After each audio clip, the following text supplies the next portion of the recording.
Hello and welcome to all of you.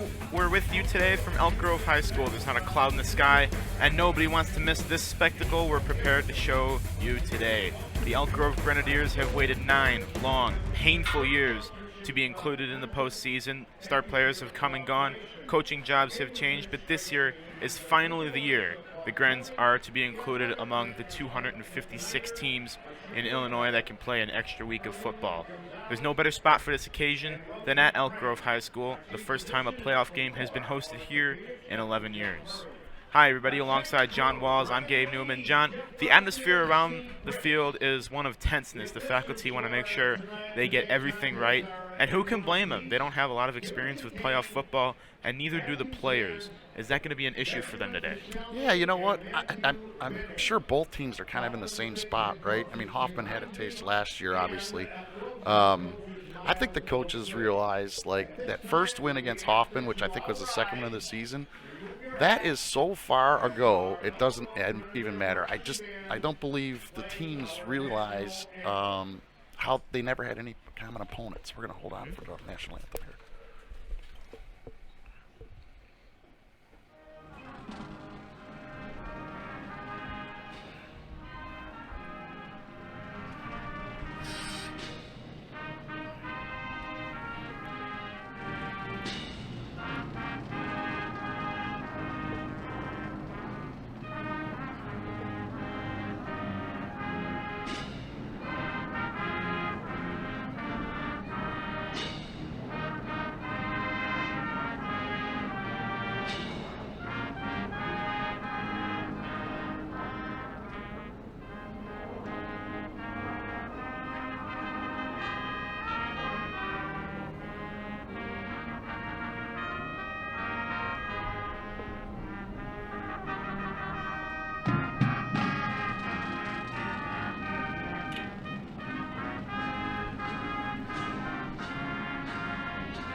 Again, to get back to it, I just feel like you could throw everything out prior to today at this point. It sounds cliche, but this is game one of a new season.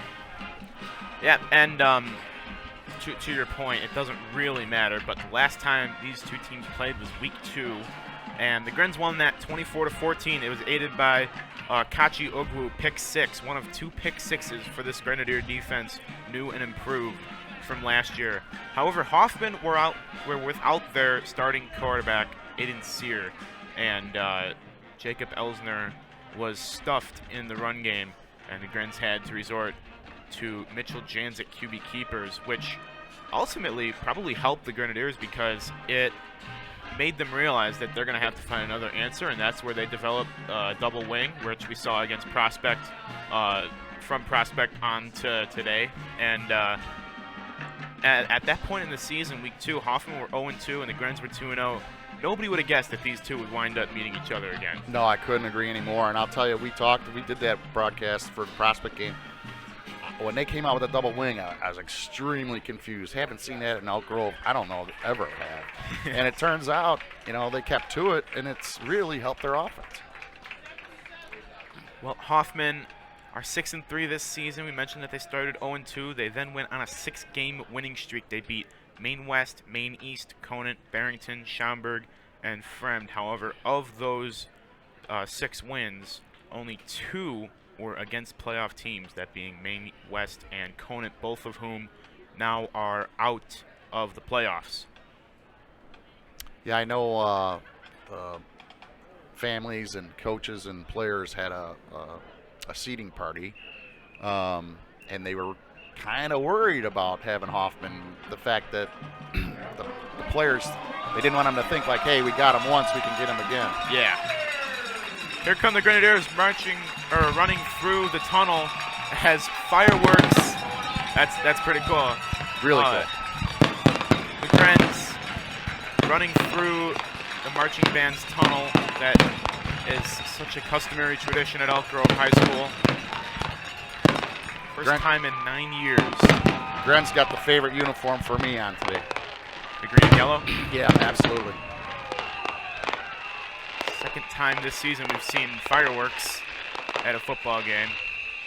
Those would have looked a lot better if it were Friday or Saturday night, though. Hey, who's to say we don't have some more down the road? Gren's look pretty calm on the sidelines. You know, guys are warming up a little bit, kind of getting ready to go, but I don't see any like overexcitement. I think you just got to keep your heads, especially the first two drives on both offense and defense. One of the biggest keys for the Grenadiers was, in their success this year, was their lack of players playing both ways. Off the top of my head, I can only think of a couple, including Lucas Rogers is the big one, who played both ways full time. But Dylan Berkowitz is another one, edge pressure, and then also a wide receiver. But yeah, the Grens got a lot more help this year than they had in previous years, and that's aided them to success. Yeah, the Grens have a lot of great players this year, obviously, you know, with the record. But a couple names I want you to look out for, or numbers, is number 50, Jeremiah Pickett, offensive lineman, and I do believe he plays defense as well on occasion. Occasionally, yeah. But he is so lightning fast and so strong, lower body. He's a difference maker, and only a junior, and it's his first year ever playing football. And then on offense, obviously, you have Luke Rogers, Mitch Janzik. But the one that I like is kind of sneaky is Elsner. He does a lot of the workload at times, and he might not get the big chunk yards, but he's just as important as the other names. Hoffman won the toss, elected to defer to the second half, so we'll see the Grenadier offense first. And about that Hoffman schedule, a couple notable scores. They defeated Maine East 72-7. Oh boy. Oof, that sounds like a Washington Redskin Bear score back in the day. And they also played Conant and defeated them 45-44, a 1-point score. Despite Conant just barely sneaking into the playoffs. They started 4-0, then went on a 4-game skid. They found a way to make themselves playoff eligible, however, as the 32 seed in 8A, meaning they had to go against Lincoln Way East. Yeah, I'm looking for a tight game. I hate to predict, but I think this is evenly matched at this point. You know, you just hope you don't have anything like referees or a bad call or a bad play get in the way. Interesting to see how this plays out today. Winner of this game takes on St. Charles North as they defeated the Maine West Warriors last night. And we're underway in the 2022 IHSA playoffs. Lucas Rogers on the return and fights for some extra yards, brings it out to the 25-yard line, where Mitchell Janzik and this offense will take over. 271 points scored this season for Elk Grove. 255 of them were on offense. They had a very little rushing game identity until they played Prospect. They knew they had to change something up, and they found that change with double win. Yeah, Lucas Rogers had a heck of a game on against Wheeling, but on that kickoff, I think the sun was in his eyes a little bit. That may be something to watch here as we get into this. Gren's going almost straight east into the sun.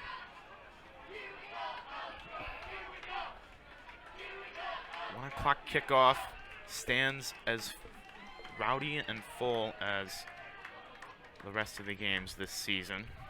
Yeah, it's exciting here. Janzik on first down, throws to Belmonte, and he's up to the 30-yard line for a good gain on first down. Nice way to come out. Get Mitchell throwing the ball, getting used to it. Belmonte, one of those guys that have just rotated in and out of that wide receiver spot when they needed him. Seems, Gabe, that there's a lot of players in this team that have stepped up whenever coaches needed them. Now we see double wing for the first time here today. They hand it off to Rogers, and he's taken down in the backfield. That's Yahir Jimenez. That was a blown coverage on Elk Grove. Nobody put a hat on that defender. I like the play. I think it'll be successful down the road. Gren's last couple of games have started out pretty slow on offense. Against Hersey, they never got going, and then Wheeling, it took an Owen Davenport pick 6 to really spark the offense. It's 3rd and 6. See what the Grens want to do here. They got Belmonte at the bottom of your screen. Janzik looks to throw. That's Rogers. He's got him, and he's got a first down for the Grenadiers. I cannot for the life of me figure out how these teams that we play have not figured out you cannot fire at Lucas Rogers trying to tackle him. You almost have to creep up on him because he has such a fast sidestep move. He makes a living out of it. It was giving the Wheeling Wildcats fits last week. Oh, boy. Lucas had a great year, and unfortunately he missed a couple games with injury, but he's healthy now. Dylan Berkowitz checks into the game. Wouldn't be surprised if the Grens went to the ground here. Flag flies as Janzik takes off. He's got a little room and finally taken down right around the 43-yard line. I didn't see a false start, but that's what they're calling for illegal procedure. It's a legal shift. Yep. It's going to push the Grenadiers back. John, the Village is pulling out all the stops. We even got a Jumbotron that the Elk Grove media students are operating today. Yeah, I believe that might be the Park District that kicked in on that. I'm not sure, but it looks good in the end zone. Yeah. Should be a mainstay, in my opinion at least. Yeah. Well, that's budgets, right, Gabe? Yeah. Of course, you're not seeing this game live because the IHSA has an exclusive deal with the NFHS for the streaming rights. Yeah, a lot of different rules for to watch these games as far as badges, and everybody wants to know who everybody is. It was good. Janzik feels the pressure, rolls out, and is across the 45-yard line. Well, here we are, 3rd and 6, right? A little nervous, thinking they're kind of lackluster. Not anymore. It's going to be 2nd and 4 or 5. Great first down play. Gives yourself an opportunity just to do about anything out of here. How far the Grens go in these playoffs are going to be somewhat dependent on the play of Mitchell Janzik, who's really stepped up this season. Here's a broken play here, and he's taken down in the backfield by number 58. That's Demarion Anderson. He believes he got a face mask, and I'm not going to disagree with it, but that was a complete jailbreak. There's not much you can do. Don't worry about that too much. I don't see it happening all night. Hoffman's defensive line is pretty big, however. It gave Jacob Elsner problems back in week 2. So we're now at 3rd and 8. Gren's in no hurry here, calling in some plays.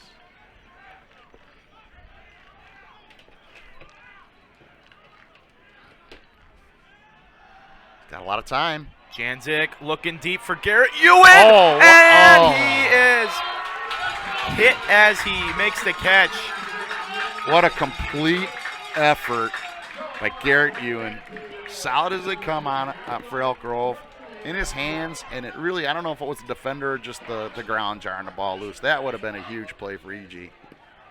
It was open, though, Gabe. Janzik threw into double coverage, and we went up and got it. Brilliant pass gave Ewan a chance. It's 4th down. The Grenadiers will punt. Not really much wind to speak of today. Maybe coming out of the south or northeast, but not much to worry about at this point. I believe that's you hear a hint. Side of the foot. And a shanked punt here is going to give the Hoffman offense decent field position right at midfield. And that is where the Hawks will take over, with Aiden Sear leading them out. He was absent from the game against Elk Grove in week 2. Mitchell wants that punt back. He is so hot on the sidelines here.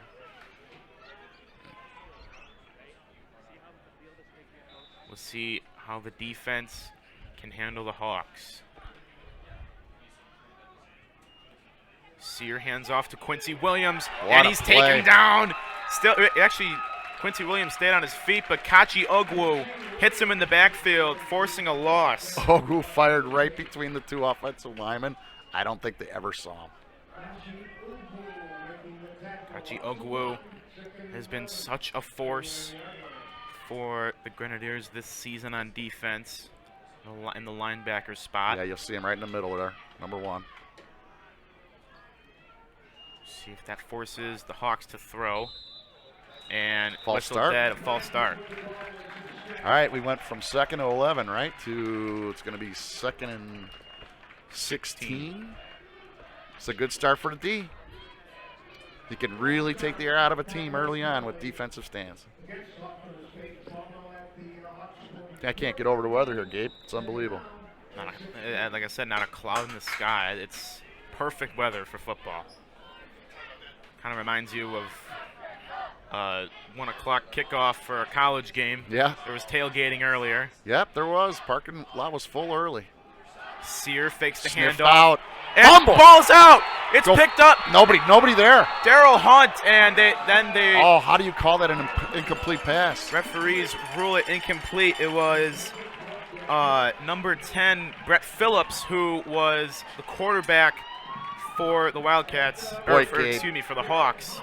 That was right in front of me, and I didn't see it that way, but not one of the Grenadiers is arguing, so they must have known that ball hit the ground. But what a play by 21. Wow. Big hit from Hunt. 3rd and 16 here. Great to stop here. Good stop if they can get it. 3rd and long. Wildcats motion Phillips over. False start. And another false start.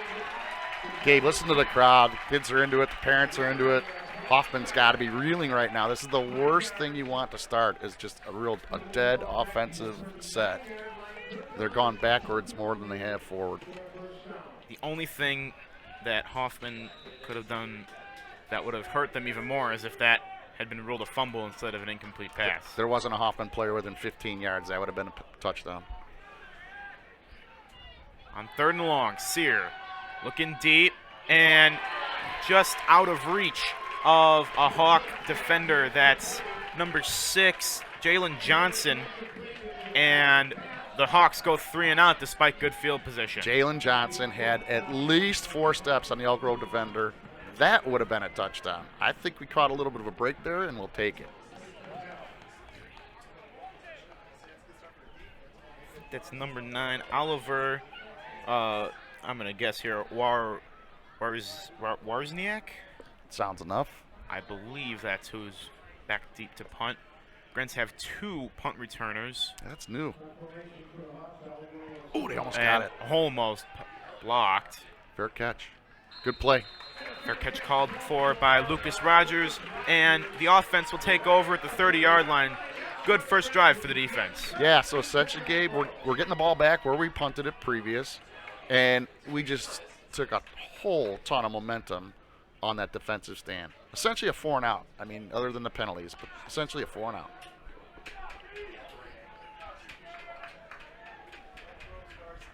Who is going to blink first in round 1? One of the more anticipated matchups in 7A. A lot of blowouts so far. Yeah, 20 against 13, right? Yeah. Elk Grove 13 ranked or seeded. Yes. Let's see what the coaches saw in that first series. Maybe make a couple small adjustments. Janzik is a runner, and he takes it out the far sideline. He's got some room to run now, and he's across the 45-yard line for a first down. It's just a different offense under Perlman. I'm telling you, they have so many different plays they can throw at you, and maybe it's just a little wrinkle, but it's kept Hoffman off guard so far, and it has other teams that they played throughout the year. Hersey is the only team that's been able to fool the Perlman offense. Yeah, Hersey is really a whole other level of a football team, that's for sure. It's actually Osei calling the plays, but I'm sure with a lot of influence from Perlman. Yeah, I was told Perlman was the one that came up with the double wing. He kind of insisted on it. Well, it's worked so far as Janzik Yeah, motions over start. and a false start. Yeah, our center on Milovic. Yeah, Milovic just wasn't sure to snap count. That's all right. A lot of flags so far, Gabe, but they've all been legit. I'd love to see a good officiating crew. Yeah, last week, the officiating crew for the game against Wheeling was good. I just found it kind of funny they had 2 referees with white hats on. Not only that, but they threw a lot of penalties. I Yeah. thought that game was going to last 5 hours. Yeah. With 7:14 left in the first quarter, Janzik fakes the handoff, throws. That's complete. Rogers slips his tackler, is tough to bring down, and finally brought down across the 50-yard line into Hoffman territory by Miles Mitic. Just another whole hum possession by Lucas Rogers. Just makes everybody miss. Kid is so good. Seems like he's gotten stronger as the season going on. No doubt. I think he's just, as a junior, I think he's just got a lot of confidence too, and rightfully so. He was a sophomore starter last year. As the Grens go back to double wing here, they flip it to Rogers, Nice block. who picks up a block across the 45, and the Grenadiers will move the chains again. There's my Jacob Elsner. I'm going to call him out as much as I can. You don't see that in the stat sheet, but Elsner made a key block pretty much to keep it from a loss.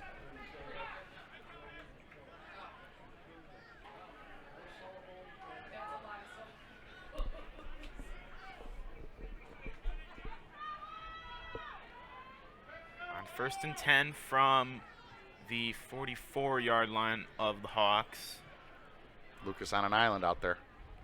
6.5 to go. They hand off, or no, they keep it with Janzik, and he's taken down. If he gives Elsner the ball, Elsner's got at least 5 to 6 yards. Demarion Anderson, among others, first in there.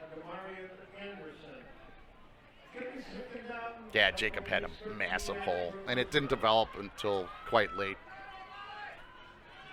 Be interesting to see what Matthew Martirano's field goal range is. It's not incredibly long, but the wind is not a factor. Janzik fakes the handoff. All day. Feels the pressure, now rolls out to his right, now under some pressure, chucks it up for It's all right. Rogers, who's unable to come down with it. Mitchell was absolutely on the run, and I would like to have seen him throw it out of bounds, but he had a great pass there. There was only one person going to get that, and that was Lucas. They were close to having about a 10-yard loss. 3rd and long. At the very least, if the Grenadiers do nothing here, they should pin the Hawks back a little bit. Agreed. I think Mitchell wants another shot at that punt after the first one. It's unlike him. I think he'd rather have a first down, though. Janzik. Got a lot of time. Options. Got some time. Airs it out deep for Rogers, and he comes down with it. Lucas Rogers inside the 10-yard line. 1st and goal for the Grenadiers. Gabe, that's not an all-conference play. That's an all-area play. That is an amazing throw and catch. Looked like Joe Burrow throwing to Jamar Chase. No kidding. Couldn't be happier for this EG team right now. Fun to watch.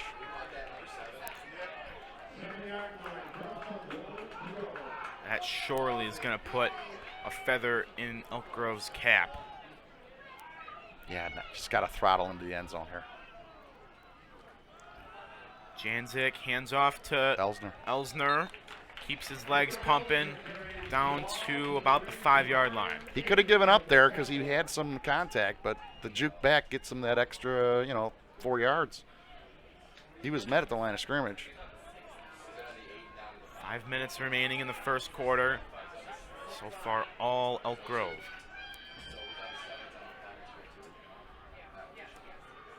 This boy's not used to playing a day game. As Janzik flips. Fumble. Ball is loose, and it's picked up by Hoffman. A little miscommunication there between Janzik and Elsner, and everything that could have gone wrong there did. Anderson picks it up, ran with it for a little bit, but the Grenadiers squander a golden opportunity for points. Bad break for Elk Grove there. Bad break. But Hoffman's had one offensive set and went anywhere. This is a key stop and a stop early for the EGD. Hoffman start this second drive inside their 20-yard line. Sear hands off Williams with a head of steam. He's got a little bit more. He's got a first down across the 30. Quincy Williams, who started his freshman year at Hoffman, then went to Florida and came back just this season. It was not a matter of if, but more when he was going to get involved. Second down, they hand off to Williams again, and he bumps it across the 40-yard line right near the sticks. We'll see where they spot it, maybe a little short. Hoffman believes they've found something here. That's two straight, exact same plays, and they were both chunk yards. Let's see how the D reacts. Second and short. If I were betting men, I'd probably bet that they're going right back to Williams. Yep. And they do. Quincy Williams with a head of steam taken down by Logan Tosteru, but not before he's across the line to gain for a first down. Yeah, you got to creep these linebackers up a little bit. I mean, why wouldn't Hoffman keep doing this if it's working so well? Daryl Hunt is going to have to pay attention. It's like he's on an island out here. It doesn't look like the play's ever going to come to him, but they're setting it up. Drops back a little bit. This one, a pitch to Williams, and finally the Grens get to him. 55, which is an enormous rush. Great pursuit. Joey Cavaliers on the pursuit and tackle. Tackle for loss. Three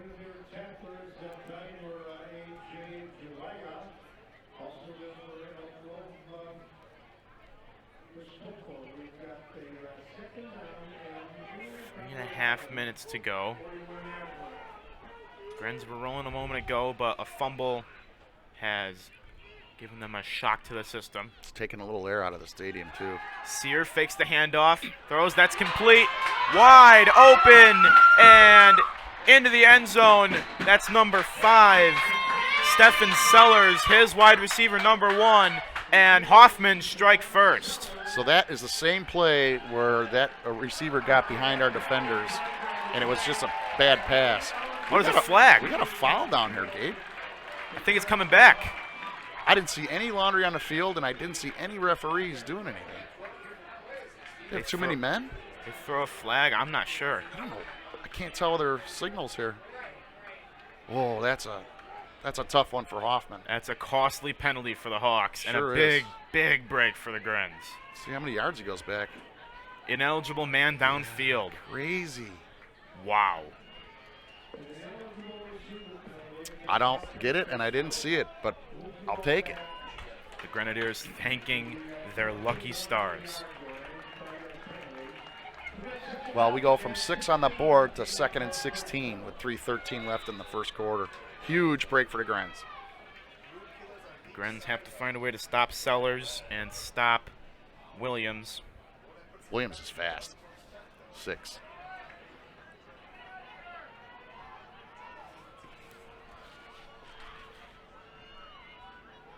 Motion wide receiver over and then hand it off to Williams, who is hit and picks up a short gain.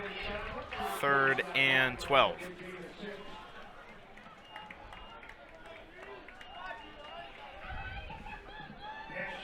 Big play here. Can't say it enough. Because the air was out of the stadium until that callback. Lucas Rogers down here near the Grens bench, single coverage. Timeout. Coach didn't like something. And Bruce Pizzali is screaming at his players, didn't like what he saw, so takes a first quarter timeout on a big 3rd and 12 right here. That's too big of a play, and I know it's 12 yards. That's way too big of a play to have any confusion. This could be a turning point, honestly.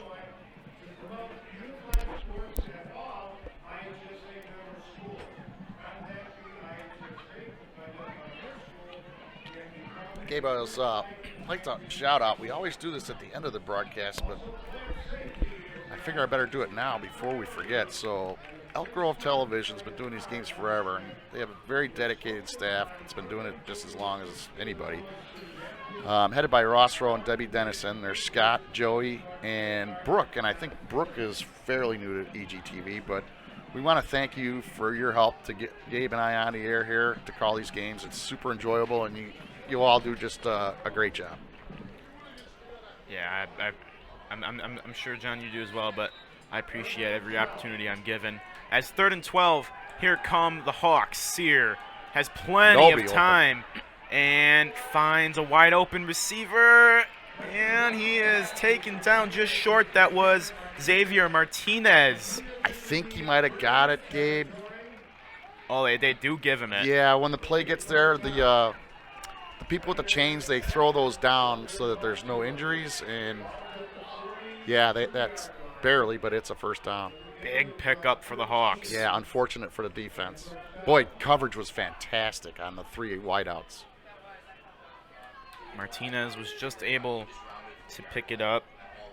Julia Benina motion, the handoff back to the ground. Quincy Williams spinning to try and make something happen. It takes 7 Grenadiers and ultimately Garrett Ewan to bring him down. It's another first down for Hoffman. Williams is just on fire right now. He's got so much confidence running, keeping his legs chugging.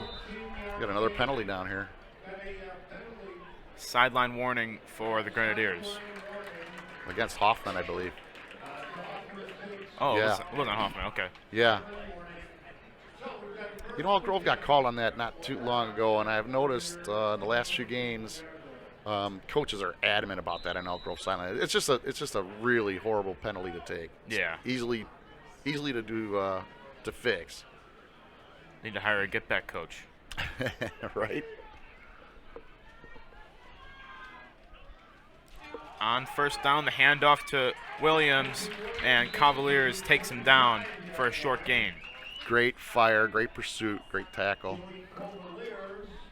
We're going to have to get him early because if he gets moving, he is hard to bring down.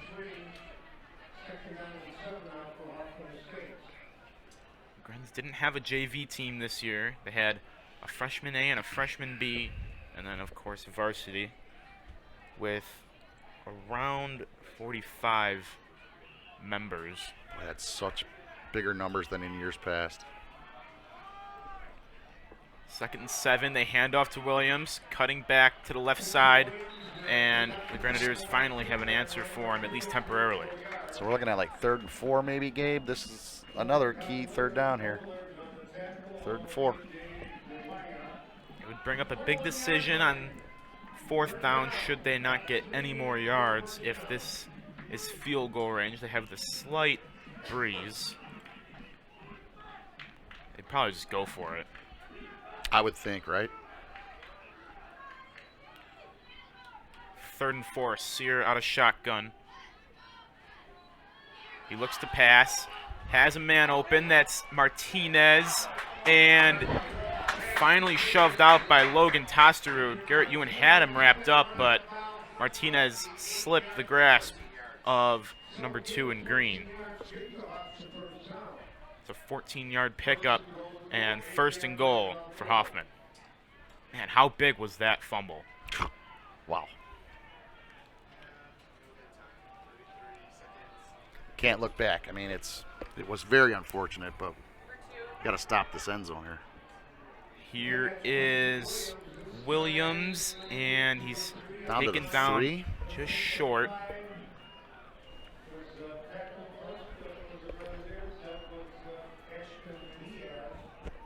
Diaz on the stop. So it's 2nd and 3 on the 3, Gabe. Sear mishandles the snap, then takes it himself, and he plows into the end zone. Aiden Sear fired up as he punches the ball into the end zone for the Hawks.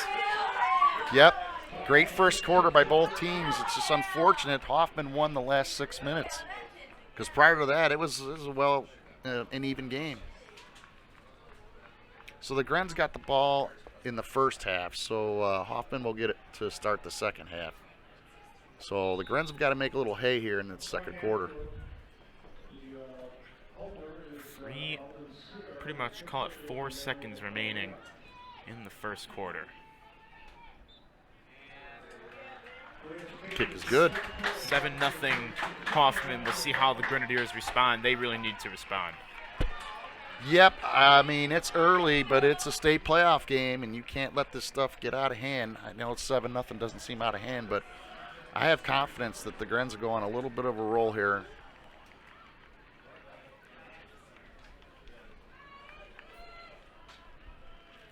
Atmosphere is pretty cool here today, Gabe. Everybody's buying the state championship series sweatshirts and T-shirts.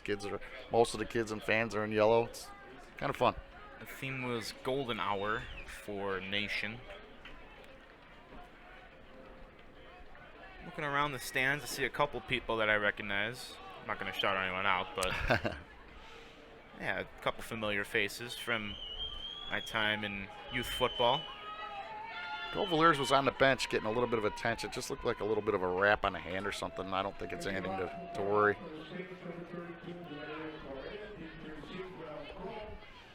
All right, so this sun was a bit of an issue for Jacob on the kickoff. Let's hope that's not the case again. Lucas Rogers and Daryl Hunt. And Rogers with a head of steam takes it down around the 30-yard line. And that's where the Grenadiers will take their first quarter rest and then take over, hopefully for them, with something to prove. Well, I think Grenadiers have been within 1 or 2 yards of every possession starting at the 30. Another famous Elk Grove tradition is that the band gets together with the nation to play Hey Baby. See the two big sousaphones right there. I'd be right among them if it were a regular season Regular game. season, right? Mm-hmm.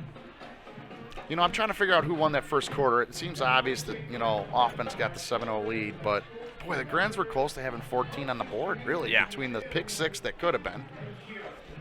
And, you know, they had second down on the 4-yard line and just a miscue.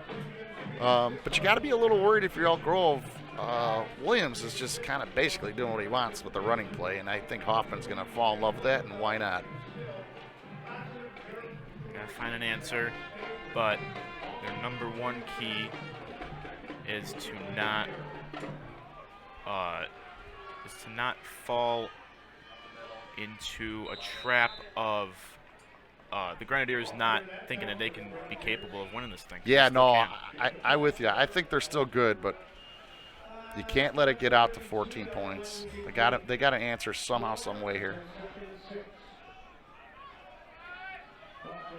You know, Gabe, in IHSA playoff football, the IHSA is so strict on who has sideline access, and I look over at Hoffman, and it just seems like there'll be a ton of people over. Yeah. Well, they hand the media passes to the school, as here is a deflected pass and incomplete. Janzik had a guy in his face way too quickly. Yeah, that was really not Mitchell's fault. He was rushed pretty heavily. I'm just glad that ball hit the turf.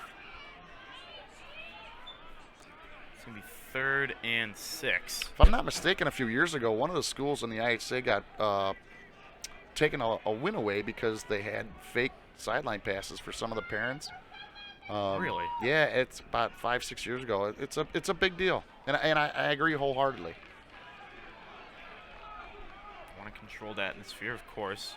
Janzik, 3rd and 6, needs to make something happen here. Wide open. Floats one, wide open. Garrett Ewan trying to make something happen after the catch, and he brings it down at the 45-yard line. Good enough to move the chains for the Grenadiers. What I like about that play is the offensive line gave him that time to complete. So Ewan's got to come all the way from the other side of the field, cut across the middle, and while all the other receivers have to clear out.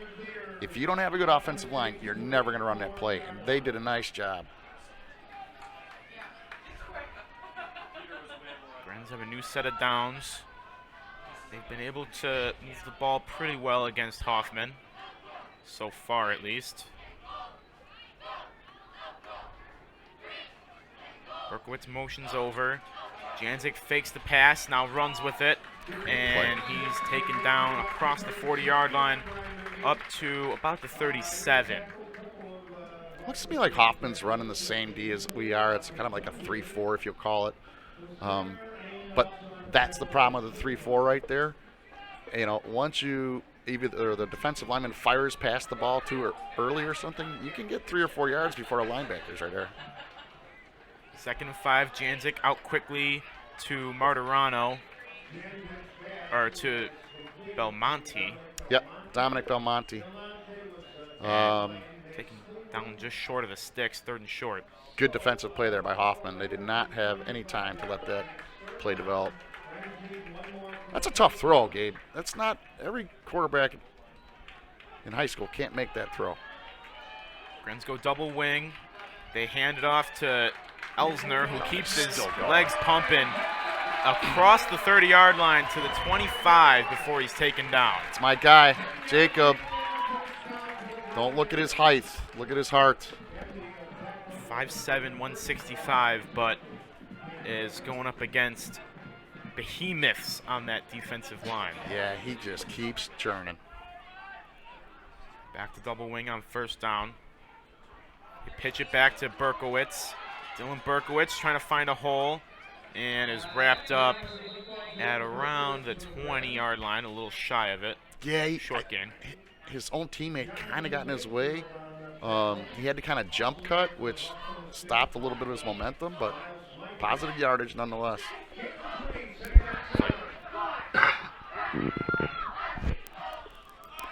That one thrown, and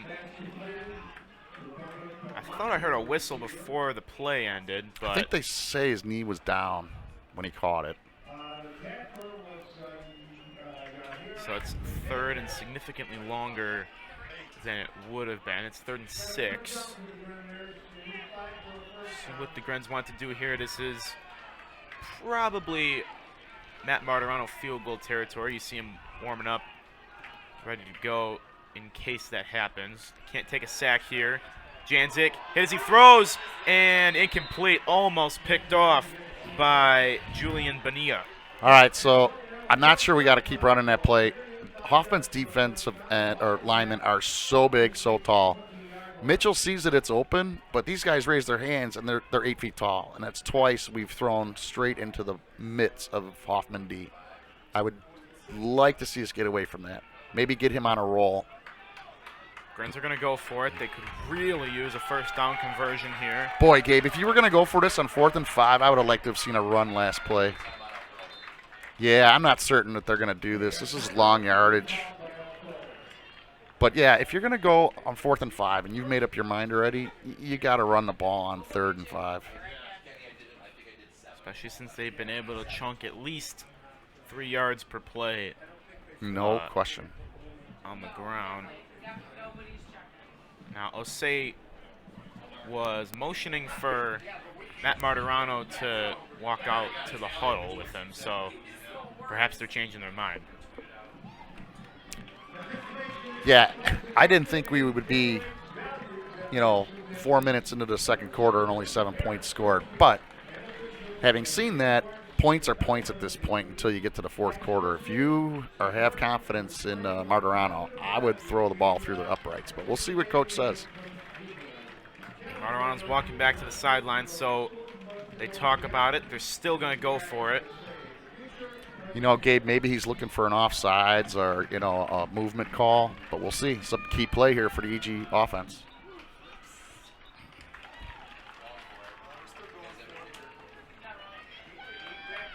This one's a head scratcher a little bit, Gabe.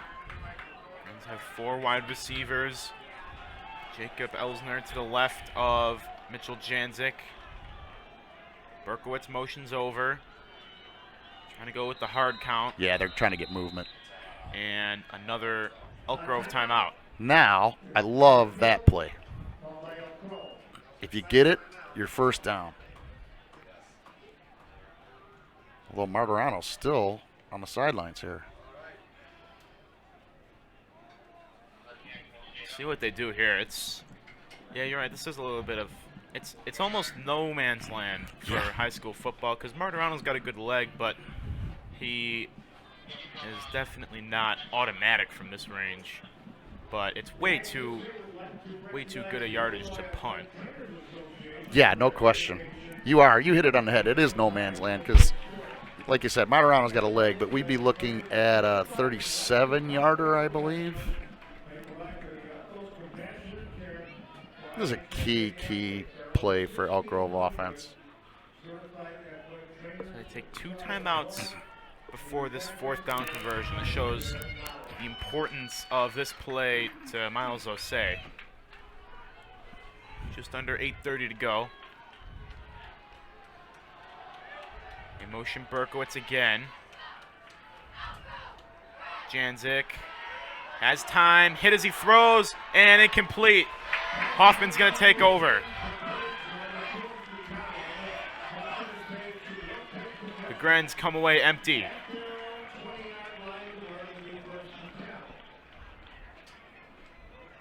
Mitchell just didn't he had some time, but if he drops back a little bit further, that's tough to say. The only thing I know on that play is kudos to the Hoffman Estates defense. They made a huge stand. Offense will walk over to the tent and discuss things. Meanwhile, the defense really could use a stop here. Yep, we have to find a solution for their running back.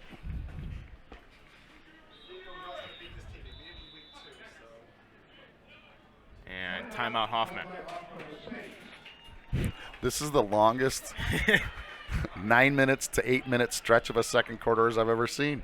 How many times do you see 3 timeouts midway through a second quarter in a football game? You just don't see it. No, you don't. IHSA state playoffs, you know, we talk about the kids getting nervous, or not nervous isn't the right word, but it can leak into the coaching staff too. It's just an important game for both programs. Big bragging rights on this game as well. Yeah, towns are local enough, right? Yeah. There was some... Deb's down there, I think, trying to get our attention. Here, Deb, let me help. Get Gabe in here. There she is. How's it going, everybody? We always get our 10 seconds of fame, right, Gabe? Oh, yeah. Can't ever complain about that.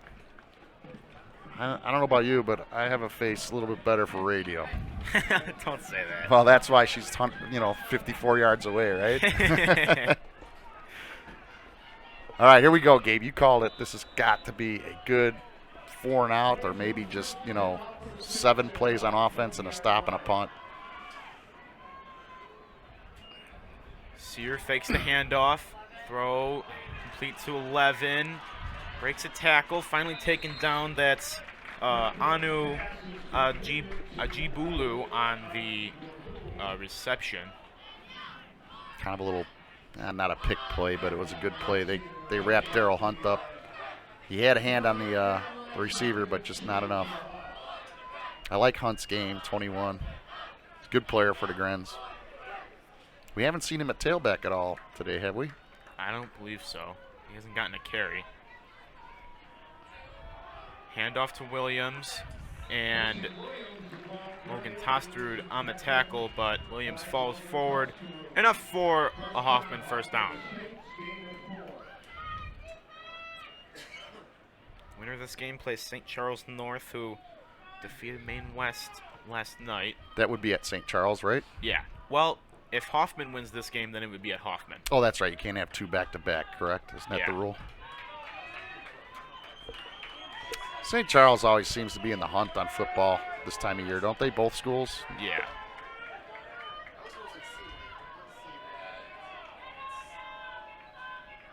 Got a mismatch out here. Fake the handoff to Williams. And number 11, that is Anu Ajibolu, and he stepped out. He was gone. Owen Davenport on the coverage, and he was really giving Hoffman Estates receiver quite a bit of leeway. That was just too easy. I guess they're saying that he had his knee down. Fantastic, Gabe. Wow. That is a huge break. It looked like it was close, but unless there's a penalty? No, they're just... I don't see... Yeah, they're marking it off. Offensive pass interference. Wow. Gabe, I didn't see that. I mean, I didn't see it either. the Hoffman Estates receiver didn't have anybody near him for 15 yards, unless it was the far end receiver setting a pick That's so rarely called. on number 2, and that's the only thing it has to be. What a huge break and a great call. Well, you got me scratching my head on that one. 1st and a mile for Hoffman. Good pressure. Here's a screen, and Williams hits his own guy, spins out of it, Boy, pushing forward, back up to about the original line of scrimmage. He is rough to take down, man. Look at probably 5 sets of contacts by Elk Grove, and he still chugged out 8 yards. He's 2nd and 12. 6.5 minutes remaining. Grenadiers don't have a timeout left. Hoffman have 2. 2nd and 12. Might just be a conventional run. That was a good screen play. As Sear fakes the handoff, throwing deep. He's got his man. 1st down. That's Oliver Warzniak. Warzniak had 3 or 4 steps on the Elk Grove defender. Nice, super clean cut to the right side towards Hoffman's bench, and defense was about 5 yards behind him. So pass interference is a 15-yard penalty in high school and college, and no problem for the Hoffman Estates Hawks. No. They're starting to get into a groove here. All right there. Hawks definitely in a groove.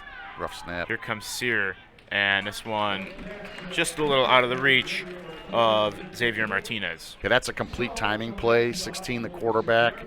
If he gets that, everybody's in the right spot. But that bad snap just threw the timing off a little bit.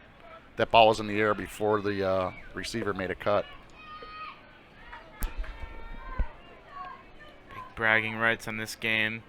Back and forth social media arguments all week leading up to this game between EG kids and Hoffman kids.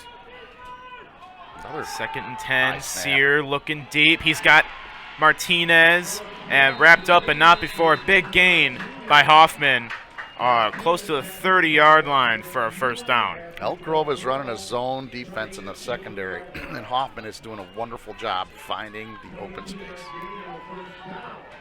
Gren's getting picked apart a little bit, would you say? Yeah, absolutely. I don't know what you change. I mean, if you know you can get beat one-on-one, but Hoffman's doing a nice job finding that seam in the middle of the D. Aiden Sear hands off. That isn't Williams. That's 25. number 25. Nemarti Newstater getting a carry. I don't know if maybe Williams is hurt or just getting a breather. That's something to watch, Gabe, although here he comes in.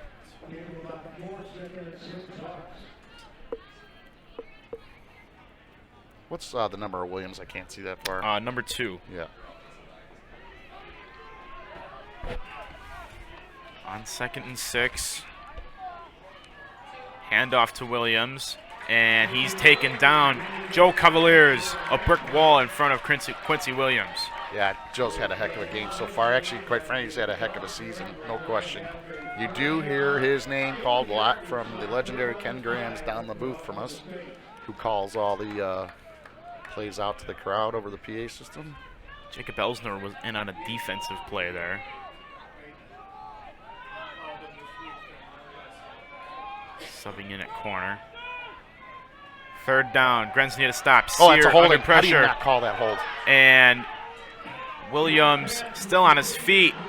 Finally taken down, but not before the Grens, the Hawks have 1st down yardage. Elk Grove defender got horse-collared when he beat his man. The guy took his hand off soon enough, but he definitely impeded the path to the quarterback, and the back judge was within 3 yards of it. It's the look of the call a little bit. The Grens definitely caught a couple breaks with some penalties. This crew's done a really nice job so far, but I truly believe he might have missed that one. 1st and 10. The Hawks looking to put their foot on the Grenadier throats. Pitch to Williams, makes a man miss. And still racing down the sideline and taken down at around the 5-yard line. 1st and goal for Hoffman. Williams kind of reminds me a little bit of our old friend Ian Ridge, who played here. Great career in high school. He's nowhere near as fast and nowhere near as nimble, but he's got enough to make people miss. Handoff, Williams, and he is stopped just short. The Grens stand strong, and Stonewall Williams. Yeah, there's no chance. I think it's going to be 2nd down, but there's no chance they're kicking anything here. They're going to try to pound this in. This is the exact same situation, same side of the field where Elk Grove was on that muff snap by the center and Mitchell Janzik.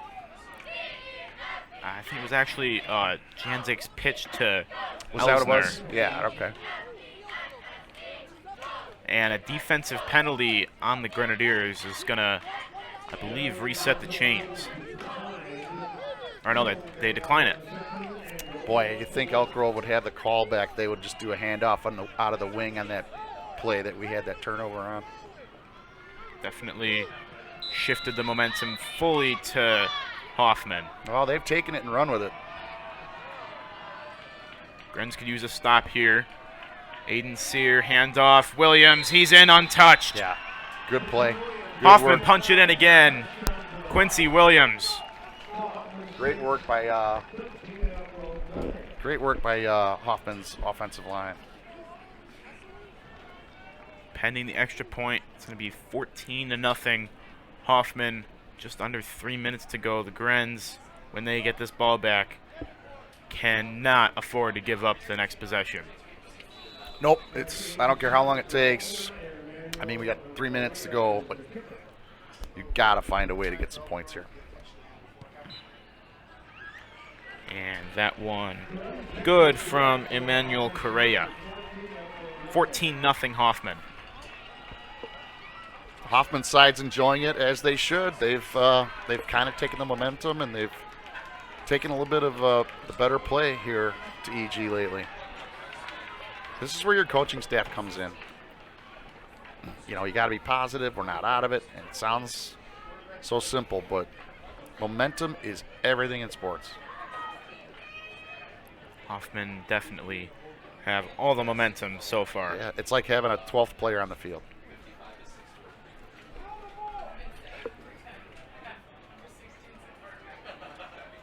Gabe, was there a lot of talk and chatter? I know you said against between Hoffman, but how did the school look this week? Was everybody pretty excited? Oh yeah, I mean, everyone was. No one knew pretty much what a playoff game looks like unless you went to a different school. I mean, right? It's such a novel concept to everyone here at Elk Grove, and hopefully, there's going to be more to come. Well, I'll tell you what, a 7-2 season is, I don't care who you play, that is a legitimate season. The Grens should be proud to make the playoffs. I know there's no moral victories, but boy, what a first step for this program to turn it around. Short kick. This one bounces into the hands of Daryl Hunt, and he's taken down just shy of the 25-yard line. That's where this Grenadier offense, who desperately need points here, will take over. Well, they've given Hoffman a lot of different looks, but one thing we know for sure, we cannot be passing over that defensive line. It just, unless it's a longer pass, it's not working. We've tried it 3 times, and it's been stuffed back behind the line of scrimmage 3 times. We've got to get away from that play, get Mitchell moving out of the pocket. I think is a little more successful. Quiet crowd here now, Gabe. Yeah, the atmosphere has been pretty much sucked out of the home side. The away side's loving it. Yeah. First down, Janzik looks, and that one broken up. Hoffman's off defensive line, really, I'm telling you, they're probably the star of the game so far on either side. They've done just a really, really good job. It was giving the Grenadiers issues in week 2. It's given the Grenadiers issues today.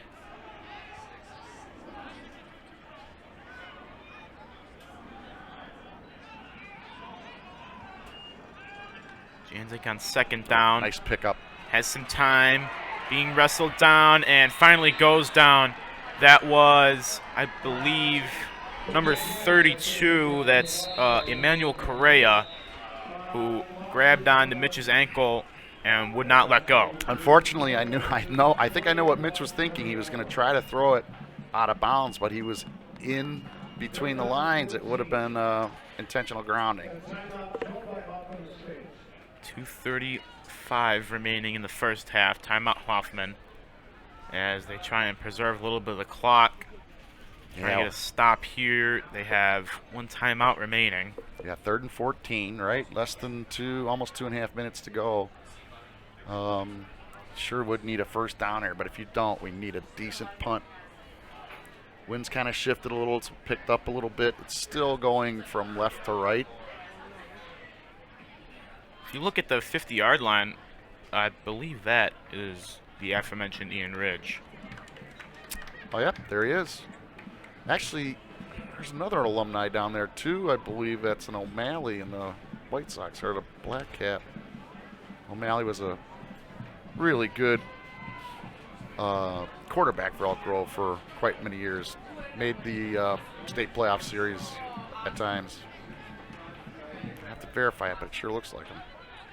Stunned silence on the Grenadiers side of things. They had it rolling early, then fumbled in the red zone. Ever since then, it's been all Hoffman. Empty set for Janzik. Fakes the pass. He's got some room to run now. And up to the 30-yard line. We'll see what the Grens want to do here. I can't be happier with that play call, Gabe. That's getting Mitchell on the move. When he drops 3 to 5 steps back, it has not worked. He's such a mobile and elusive runner. I love that call. The Grens are going to punt it away. Brett Phillips back deep to return for the Hawks with under 2 minutes now to play in the first half. It's an important punt here. See if Janzik can put his boot through this one. Yeah, Elk Grove's in no hurry, right? Good kick. Janzik, end over end kick, takes a good good Elk Grove bounce. Huge by Mitchell. And it's going to sit down at the 19, call it the 18-yard line. Well, prior to that kick, his average was probably about 15 yards. Well, tomorrow when you look at his average, it'll look decent. What was that kick, do you think, Gabe? I'd say about, with the bounce, like 60-yard net. Yeah, that's fantastic. Something like that. Elk Grove needed that. Hate to say a game, waivers on a kick, but that was huge. Makes it that much tougher for Hoffman to do anything before halftime. They do get the ball back to start the second half.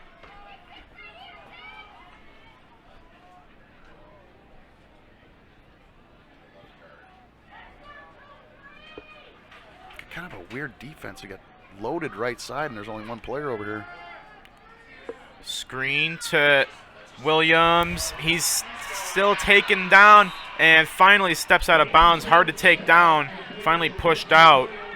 Quincy Williams, had he kept his balance, would have put more points on the board. I'm curious on that defensive lineup because Hunt had he's been covering the same wideout each time, and the Grens gave him some help. I mean, he was, however wide the football field is, that's how far those two guys were away from the play.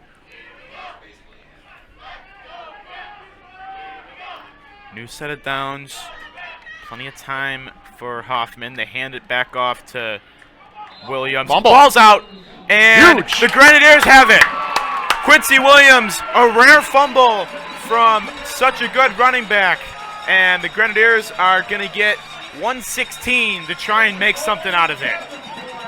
Elk Grove burned those timeouts in that second quarter. They probably would have liked to have him back now, but we'll take the ball. And let's see if we can't have a quick strike here.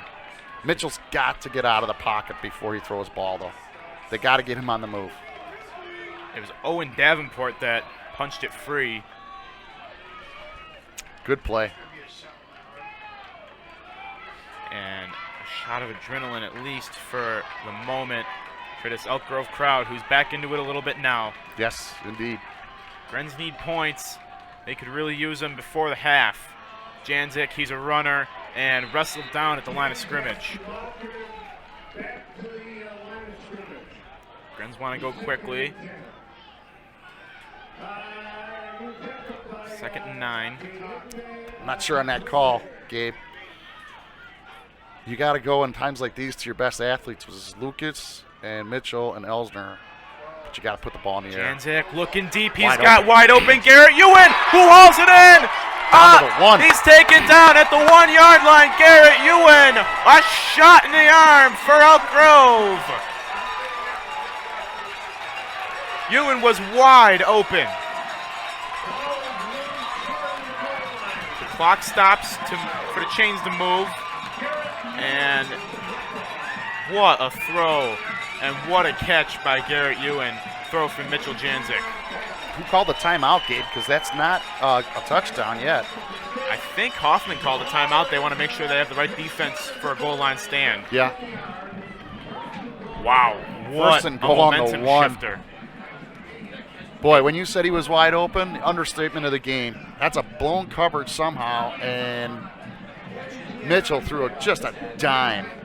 Closest defender was about 3-4 yards behind Garrett Ewan, and Mitchell made sure that he could not get his hands on it.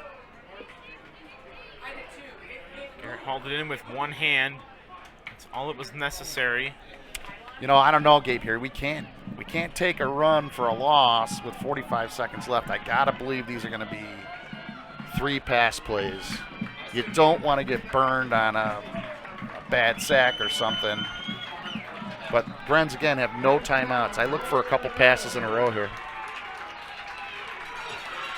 Well, they could still line up quickly. I wouldn't be shocked if they ran here. It's double wing and false start. So, yeah, that's against Hoffman. Encroachment. That's that double wing where Lucas runs back to the quarterback.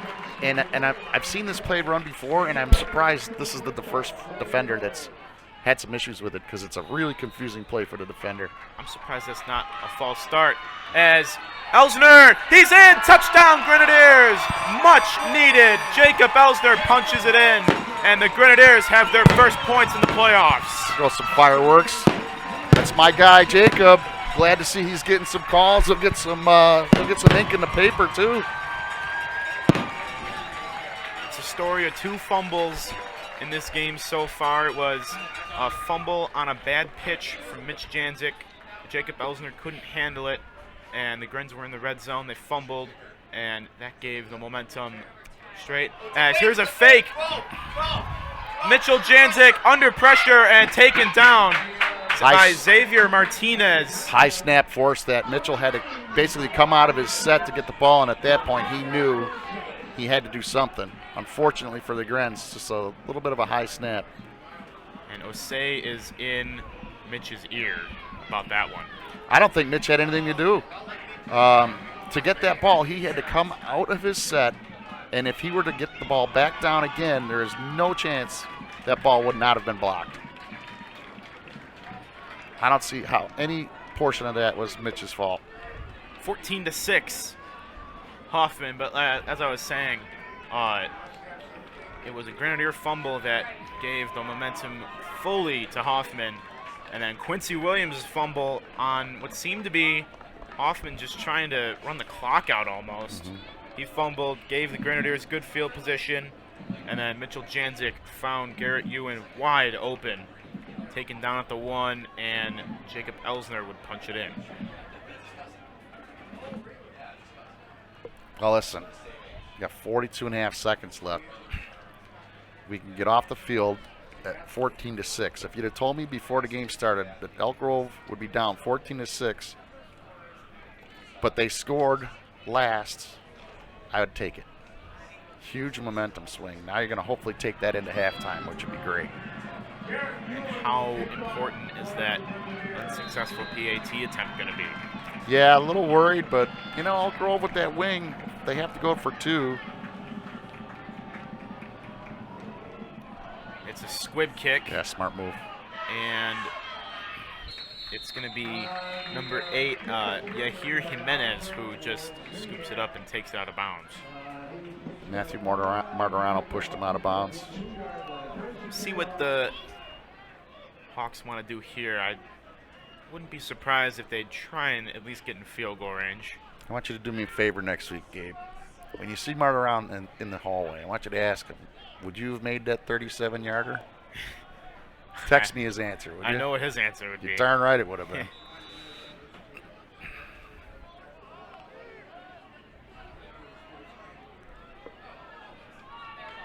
It's the second week in a row where Mitchell Janzig's had to roll out the PAT attempt. As here's Sear. Picked off! Logan Tosterud! Get out of bounds. He's out of bounds. Flag is out. Got a with back 30 in the block. seconds left. It's going to be a block in the back against Hoffman, which is going to give us some more yardage. It might even be a personal foul, quite frankly. Just give us some more yardage. We're going to get Martorano to kick the ball yet, Gabe. You and I are going to will it to be. We're going to see what the call is here. As it is, Aiden Sear throws his first interception of the game. Oh, they call pass interference on the Grenadiers. Yeah, unfortunately now I see the flag down by the 37-yard line to our left. I don't know about that, but Coach Osei's a little upset, but he'll fire up the troops. Wow. Well, listen, it didn't take any points off the board. Burned some time. We're down to 30 seconds. We just got to get out of here into the halftime and stay positive. Wind's picking up a little bit, Gabe. It's kind of coming in from the north now. Wow. That is brutal. Unfortunate. If you're the Grenadiers. Yep, unfortunate. I didn't see it. Not that I'm saying it. They missed it. I didn't even see the play. Unfortunately. Wish we had replay. Yeah. So it's first down in Grenadier territory instead of an Elk Grove interception. Hoffman loading the receivers far right side. Far right side. That's complete. Martinez. That's a holding. And Martinez steps out. No flags. Elk Grove defender, it's a pick play. It's legal anymore. It shouldn't be, but it is in all levels. But, boy, once you turn your back and you're going after the ball, the defender has to disengage or else it's holding. Second and short at the 35-yard line. We'll see what field goal range is for Hoffman. Sear with plenty of time. Throws, tipped, and intercepted! He's got room! Lucas Rogers with room and blockers! Lucas Rogers still on his feet! Rogers taken down Unbelievable. at the 45-yard line. So the Grenadiers had an interception chalked off, and instead Lucas Rogers gets a tip pass taken down right where Logan was taken down on the interception that didn't count. And so go figure. 9.1 seconds. I don't know what we do with this, but huge momentum swing. That missed extra point is long in the past now with these players. That was just a great big-time play. Boy, he had a lot of room when he got that ball. Are the Grenadiers going to do something here? It looks like they are. No timeouts still. Aiden Sear picked off officially now for the first time in this game. Janzik under on the pressure move. And taken down, and that's going to wrap up. Yeah, great defense by Hoffman on the receivers. They flooded back by the goal line, but looks like that's the end of the half game. Really good ending for Elk Grove, but it was 14-6. It was an exciting first half, but quite less exciting than I thought it would be. Yeah, couple turnovers, couple costly turnovers, and as it stands, Hoffman 14, Elk Grove 6. We'll be back for the second half.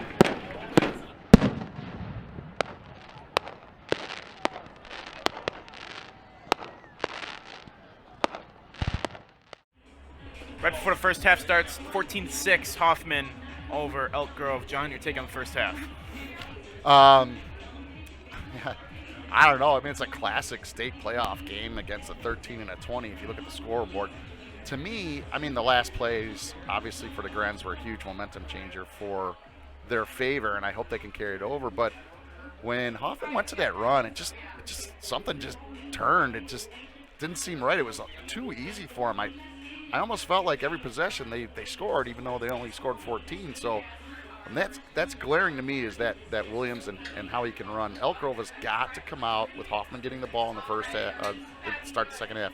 We got to put a stop to him and get decent yardage. That would be the key to the game. Yeah, John Walls alongside Gabe Newman. Who do you think has the momentum advantage going into the second half? Boy, I would have given it to Hoffman all the way up and until that, especially after we missed that extra point. That, believe it or not, 1 point, but that took some air out of the sails. But boy, with that answer, with just less than 2 minutes to go with the pickoff by Garrett Ewing, right? Had the pickoff. Lucas Rogers. Lucas with the Rogers interception. Well, we've had so many, but only Yeah. one counted, right? That was the key. Now let's hope the Grens can feed off of that. I think they will. Hoffman will receive the second half kickoff as we're about ready to begin the decisive second half, 13 versus 20 in 7A. Elk Grove's got a little bit of help of the wind, of what wind there is, and the sun is higher in the sky now, so there shouldn't be any issues for the Hoffman receivers. It's almost shining directly into the press box at this point. Yeah, we're getting quite a bit of glare. Squib kick. It's a line drive at one. He's got a hole. He's got a hole, number 5, and he's gone. Can he be tracked down? I'll give you a name in a second. He finally steps down. That is Stephen Sellers, who is the wide receiver number 1. Wow. Little bit of a flat kick, Gabe, and I'm not sure I particularly care for it in the fact that it doesn't allow your defenders to get downfield. You might lose about 6-7 yards instead of kicking it high up in the air. But it is what it is, and like we've said, Elk Grove D has got to find something to answer to Williams, and they've got to put up a stop here. That momentum we spoke of, right out the window for EG. Definitely. Stephen Sellers, it was on the kick return, and Darrell Hunt tracked him down, forced him to step out of bounds to save 6 on the scoreboard. As on first down, they hand off to Williams and Tosterud on the case. Great presence of mind by Tosterud to hold his lane on the cutback. Didn't overread that play. The key for the Grens in the second half is going to be stopping Quincy Williams for sure. Yep. Forcing Aiden Sear to throw. Elk Grove looks like they're a little closer to the line of scrimmage now in the second half. The linebackers are up a couple extra yards. You know, Hoffman's quarterback hasn't had the best of days. He could have been picked off 3 times already today. Aiden Sear pulls it out of Williams' chest at the last second. This one floated and out of reach of Xavier Martinez. AJ Jawaiwa on the case. If you're Elk Grove, you want 16 throwing the ball. He's a darn good quarterback, but I just don't think he has his A game today. 3rd and 8. Big stop for the Grens if they could get it. Force a decision on 4th down. Elk Grove struggled on 3rd down today. Oh, they got back in time. Wow. I don't know, Gabe. Well, refs don't call it. The Grens clearly jumped. Sear looking at his options. This one complete. That is not a first down, Gabe. I think that was Xavier Martinez on the reception. And we'll see if the Hawks trot out the field goal unit. Yeah, I haven't seen any movement. They must not trust him at this yardage. They're going to go for it on 4th and 5. Jeez, that's a long 5 yards on 4th down. Got to pick it up here. Hoffman kicker is Emmanuel Correa. We've seen him kick extra points. He's listed exclusively as the kicker, perhaps someone from the soccer team. 4th and 5, Sear. Nice and that one play. Deflected, but there's a flag for pass interference. Wow, I don't know. It's so far from here. Maybe he hooked him with his right arm, but boy, it looked like a great play. He must have just bumped him at some point. That hurt.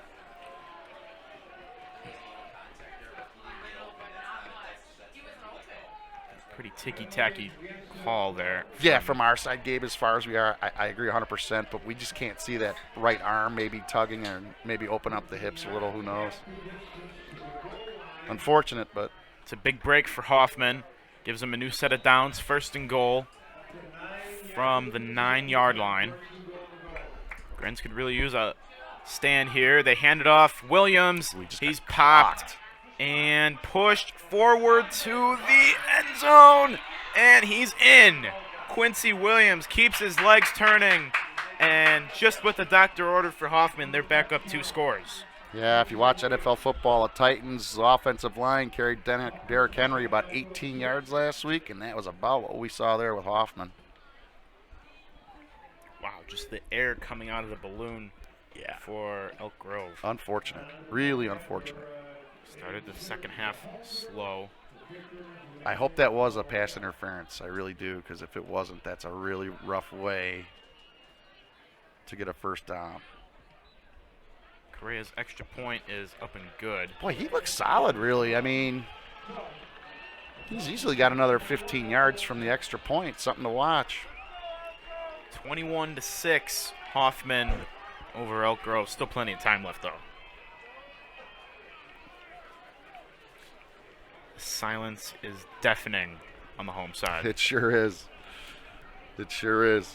Somebody's got to get those students rallied. Maybe those 2 guys on the podium.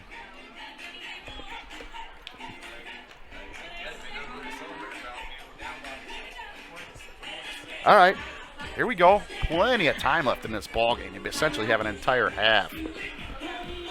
You'd like to say you need the Grens to stop them, but at this point, we need to put some points on the board, and we got to do it. I don't want to say quickly, but it can't be a 9 or 10 minute drive. I mean, essentially, you're down 2. Well, call it 3. It's 2 scores, but you're assuming 2 successful 2-point plays to get the lead. He's kicking into the wind here. The wind has picked up a little bit. Still not that much of a factor, though. As this one fielded by Daryl Hunt, who has a hole. Daryl Hunt breaks open a long kick return himself across the midfield line. I'm telling you. Taken down at the 49-yard line of Hoffman. I've watched Daryl Hunt all day. He's near side cornerback on defense. He's been in every play. I don't think he's been targeted but once, but you can just tell his energy. He's in it. He really earned that. That's good for him. He's played a good corner today. Let's see what the Grenadiers have changed since halftime on offense. I gotta believe they're gonna get Mitchell out of the pocket a little bit more. That's just to me that was glaring in the first half of the second quarter. Janzik looking Rogers. That one's complete, and the Hawks wrap him up, and he's hurt. You're gonna get a flag on the play, and I think it's gonna be a late hit. Gonna be a face mask on Hoffman. As when you have someone as shifty as Lucas Rogers, trying to tackle him, you're more prone to get drawn that kind of a penalty. That's a great observation. And I'll tell you what, this momentum, this is rough. I haven't seen momentum switches in a game like this minutes apart in a long time. It's a huge call for Elk Grove there. New set of downs for the Grenadiers. They have it at the 30. Coming out of the wing here. Into Hoffman territory. Janzik. There it is. Reverse. Lucas Rogers. He's got some room across the 20 to the 15. Tries to cut back inside, and he's down at the 10-yard line. 1st and goal for Elk Grove. That wing has just been wonderful for Elk Grove offense, and credit Coach Perlman and Osei, but there's so many different looks that can come out of that. Now, we haven't seen that look all game, and nor had the Hoffman defense. They were completely fooled. It's Hoffman's turn. They think they should have a block in the back, as we see that fake by Lucas Rogers again. Elsner. Nope.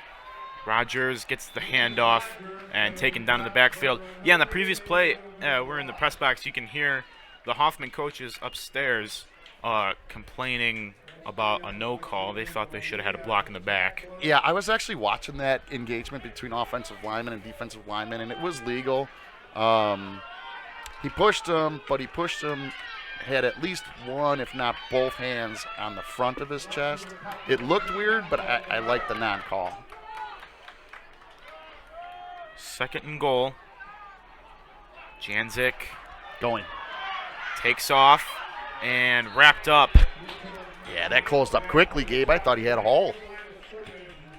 Jonathan Mayfield on the tackle, 6'3", 260. Big 3rd down here. This is 2-down territory in my book. I gotta believe we run the ball here, right, Gabe? I would think so. 8:23 remaining in the 3rd quarter. Grenz need points from this position. Preferably a touchdown. Janzik, he's a runner, and he's taken down by number 58. Demarion Anderson hit him first. Little option there. He only snuck out about 3 yards. I think if he gives up the ball there, we might have gotten a little bigger chunk. But either way, we're going to sit at 4th down here, and they're going to go for it. Nope. Here comes the field goal unit. Yeah, they are. For Elk Grove. Okay. It'll be on the leg of Matthew Martirano, who won the kicking job from Garrett Ewan in Week 7 against Rolling Meadows. Martirano's kick is good. Nice. Now I know his answer for sure if we ask him what would that 37 have done. So the Grenadiers put some points on the board, and they trail 21-9. It's a 12-point game. I like that call by Coach Osei. You cannot come out of here without any points on that first possession of the half. I think if it was, 4th and 2 maybe, but not at the yardage they had.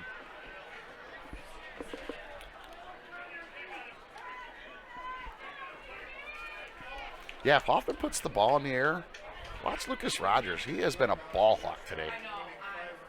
On both offense and defense. Yeah, absolutely, defense.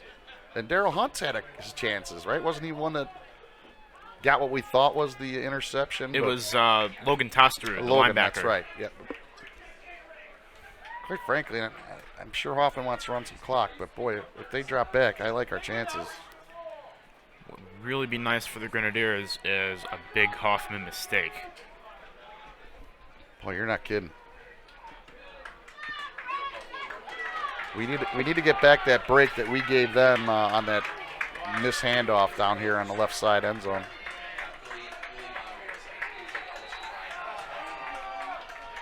All right, here we go.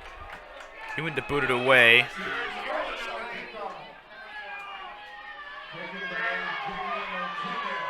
Martinez on the return, and he's taken down before he gets to the 30-yard line. Great pursuit by Elk Grove. Special teams coach definitely had a talk. We got 2 Elk Grove players stung a little bit. One's up. Daryl Hunt Daryl to Hunt get up. looks like he's getting up. He looks like got an ankle. That's a big loss for the Grens if he can't continue. Yeah, that's not a cramp, unfortunately. That's an ankle. We'll see if he comes back, hopefully. He's been an important part of this team all year.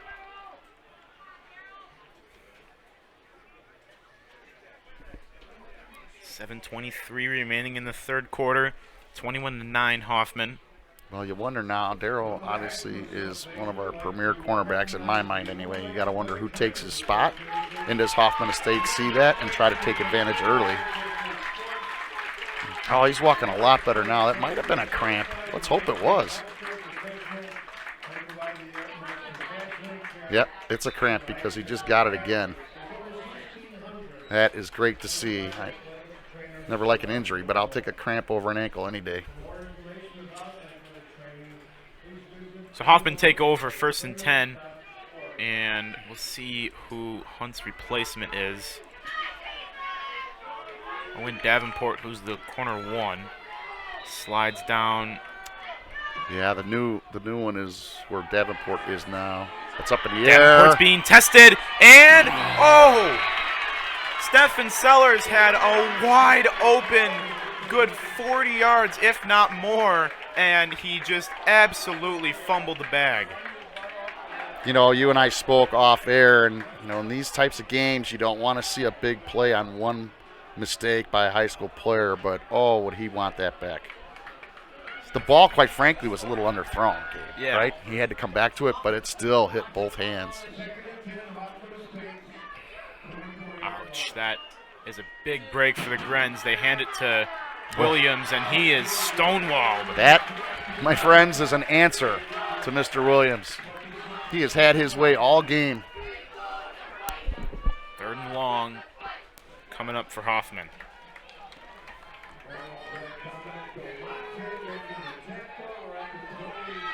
It's the first time in 11 years the Grens have hosted a playoff game.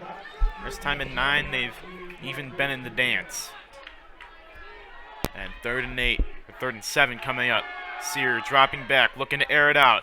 That one in and out of the hands of Xavier Martinez. Another drop pass by the Hoffman Estates Hawks.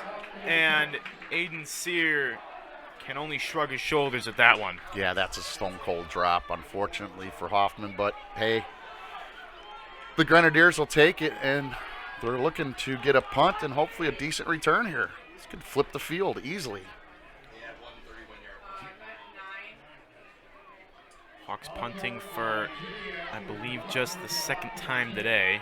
Too many men on the field. They didn't call it. And it's a shanked punt. Flag is down. They did call it. They might, there's a flag out. They might call it now. That's a penalty you cannot take. I feel like that's TJ Johnson, who was the extra man. I feel like it almost would have been better if he just stayed on there and tried to sell it. 100%. That's a coaching staff mistake, unfortunately. You cannot blame the kids on that one. Oh, it's a Hoffman penalty. What? Oh, offsetting. Okay. I feel better now. Or, no, he originally pointed to Hoffman and then corrected himself. Boy, we got to get high school referees some Mic'd up. microphones. There's just way too much technology out there. Still 4th down, To not have that. It's just impossible to not have that. but it's going to change. It's going to change Hoffman's mind on the punt. They're going to go for it here. Elk Grove's confused, and I don't want him to see a bird timeout here, but you're 4th and 3 now after that penalty. Could still maybe be a quick kick from Aiden Sear. I can't imagine Hoffman's going to go for this. I just can't. Nobody's moving quickly at all, and I don't know that the refs are still. Oh, here, yeah, down here on the near side, they're still talking about it. Coach Osei is anxiously so waiting what comes out of this powwow. Quincy Williams subs back in, and this game has hit a screeching halt almost. 6:30 remaining in the 3rd quarter. And now all 4 referees huddling together. Yeah, see, this is this is what I don't care for. When you get this type of stuff, no matter who had the momentum going to this, when you have a 5-minute dissertation by 4 different referees in the game, it just sucks everything out. And now Osei is going to be flagged.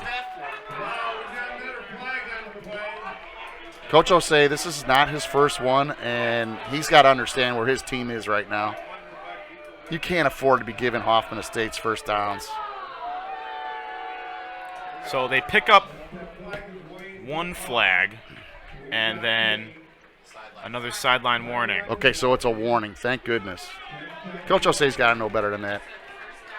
And then he just pointed 1st down for Elk Grove. I have to believe that that's a mistake.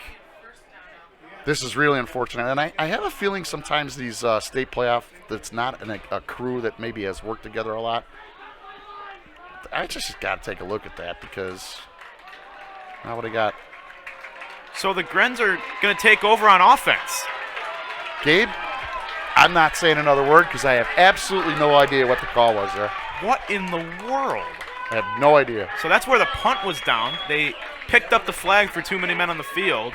There was a sideline warning on Osei. He's getting an earful from the down judge. And the Grens are going to take over on offense in an opportune position inside the 40-yard line of Hoffman. I have no clue, but guess what? we'll take it. We're down 12. Good field position. Even though all the energy's been sucked out of this thing, with this 15, 20-minute delay, it feels like. I think the refs might be finally ready to go here. I'd say there's about 2,000 people, maybe 1,500, all of them completely confused. But on first down, running out a double wing, Janzik hands off to Elsner, and he picks up a short gain. I think that's Covalares, right? 55 down there? No, 75. If Jacob would have followed 75, because when the play was over, your offensive lineman was 18 yards upfield. Spencer Tuiana. Janzik trying to make something happen, throws into double coverage, and Dylan Berkowitz was unable to suck that one in. Yeah, double coverage, tough pass. Glad it's not picked off, but let's live to see another day. We'll get to 3rd and 8 here. All right, I'm going to give you another assignment. When you figure out from the coaching staff what the heck went on there, I need you to text me, okay? Because I've never seen anything like that. I'm sure, at the very least for my podcast, win or lose, I'm going to be talking with Osei. Here's a 3rd down. Janzik has got plenty of room. Throwing deep, wide open for Rogers, and it's in and out of his hands. And another drop pass in this game. Yeah, unfortunately, Lucas let that one get a little too far into his body. It would have been a miraculous catch. It did hit his hands, but that would have been pretty legit there. 4th and 8. I gotta believe you're gonna go for it, right? Okay, we're 5 minutes into the 3rd, down 2 scores. Looks like that's what the Grens are doing. Again, I go back to that. If you're gonna go on 4th and 8, then you run the ball on 3rd and 8. Give yourself a chance. Under 6 minutes to go in the 3rd quarter. If the Grens pick this one up, this would be a miracle. Pretty huge. Janzik's under pressure.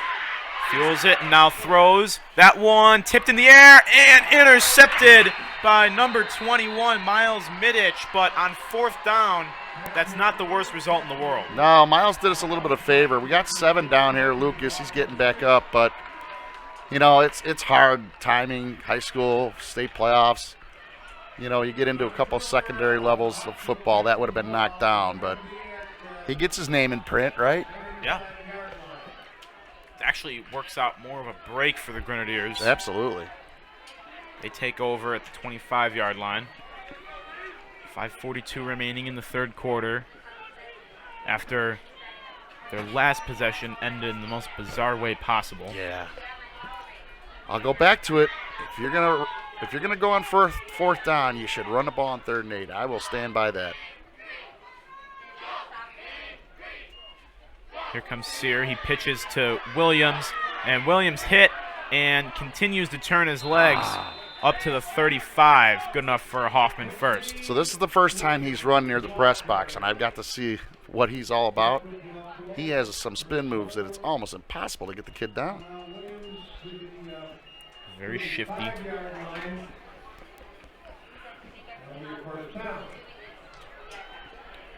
First and 10. If the Grens really need a score soon if they want to pull back into this game. Here's a handoff. Williams. Yeah. And taken down after a gain of about 4. Hoffman's doing what any high school team would do. They're going to run that back until he is out of gas because it is successful and it's just milking the clock. I think I've seen like 7 or 8 ladybugs flying into the press Yeah, box. it's the time of season. Yeah, Elk Grove's all the way up, but I got to tell you, they're going to have to start to gamble. They need to stop. 2nd and 6. Sear fakes the handoff. Throw behind the receiver, complete. That is, I'll wait to see a number. I believe Xavier Martinez.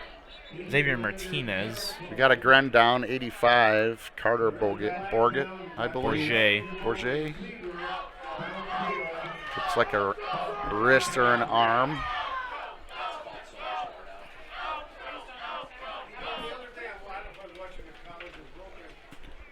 So Bourget down, hurt, and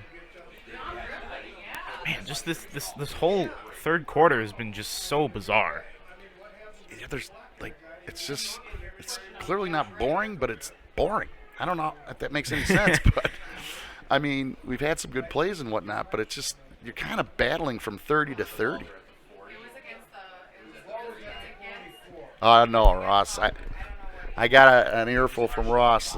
EGTV does not cover, or their coverage isn't boring. It's just sometimes the sport can get a little boring. Ross, my apologies to you and your crew. You guys want boring, come with Scott and Deb to a couple of our Elk Grove Park District meetings. You will see boredom at its best. Nothing better than a board meeting. We'll give and take from Gabe and I back to the EGTV bus. There was Bourget's a still down here. Bourget's down. Kachi Ogwu nursing a cramp, as well as Owen Davenport. There was also an ineligible man downfield on Hoffman that was called. Well, that's gonna help a little, right? So it'll be 2nd and 11 when play resumes. And yeah, left shoulder looks like. I would say doubtful for a return, but we're hopeful he gets better soon. Gabe, we've been talking about the weather and how great it is. I got to be honest, these kids haven't played in this heat since probably the beginning of the season in practice, And it's something the body can get accustomed to and get unaccustomed to. I've seen a lot of cramps today. Honestly, they haven't probably played in this much heat since their homecoming game. Yeah, that was a while ago. Under 4.5 now to play. 2nd and 11. Sear motions a man over. Hands off to Williams. Nowhere. And Williams is stonewalled. Taken down behind the line of scrimmage. Kovalair's leading the charge. Kid's good. Man, is he good. I mean, 3rd and long.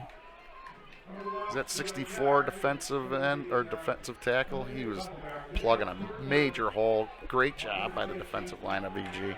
Ashton Diaz, you don't normally hear his name being called, but he does so much for the Grenadiers' interior defense. This defense has helped them get to this spot. 3rd down. Over his head. Over his head, and incomplete. Daryl Hunt, who's back into the game after his cramp, he tried to play the man rather than the ball. There's nothing Daryl Hunt, I don't think, would have done any differently. But to your point, if he knows it's a high pass and would have gotten tipped, it was in his arms. But if it doesn't, the kid runs for a touchdown. So you can't blame him. It's just unfortunate. That ball was hanging up there for a while. Hoffman punting again.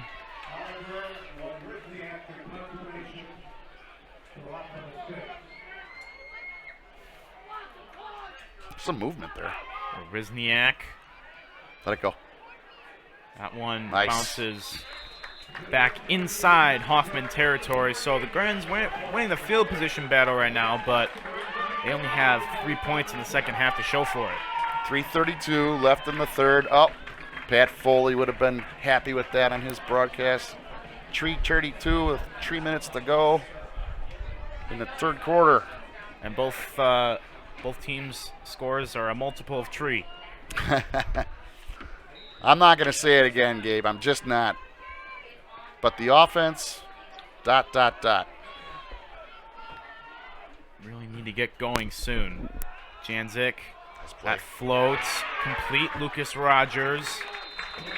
And taken down just shy of the 40-yard line.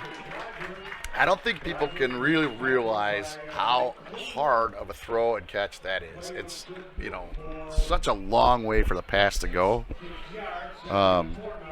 Mitchell and Luke have a special connection on that play.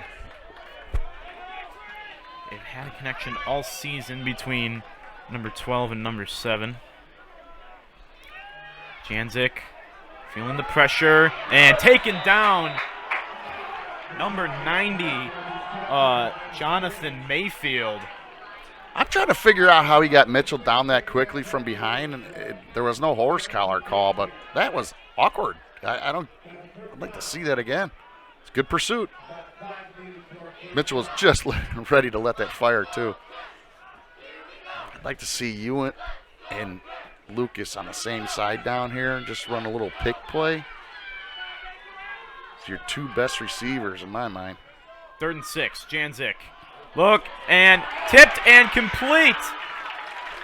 On the far side, that is, I think, Matt Martirano. I believe you're right. And might have, yeah, I think so. It's Dominic Belmonte, Yeah. who we saw a little bit early on in this game, but hasn't had his name called. Big completion by the Grens. Lucas on his own over here. Out of the wing. They run wing. Throwing it back. It's a throw Wide back. open. Janzik, his pass is complete.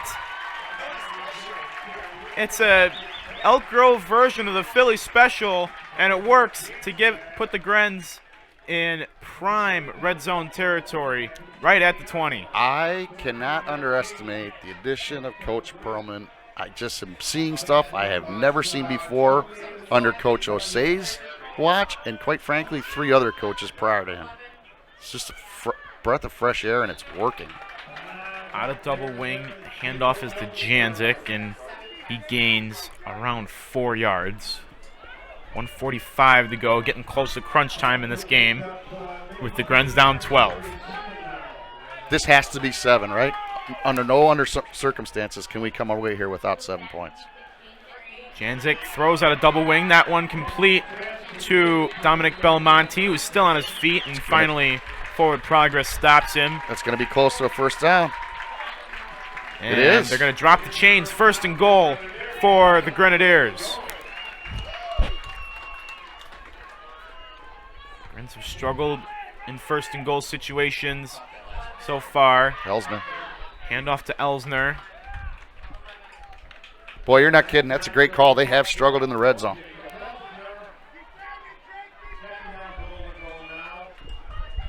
Grens need 6 in the worst way possible.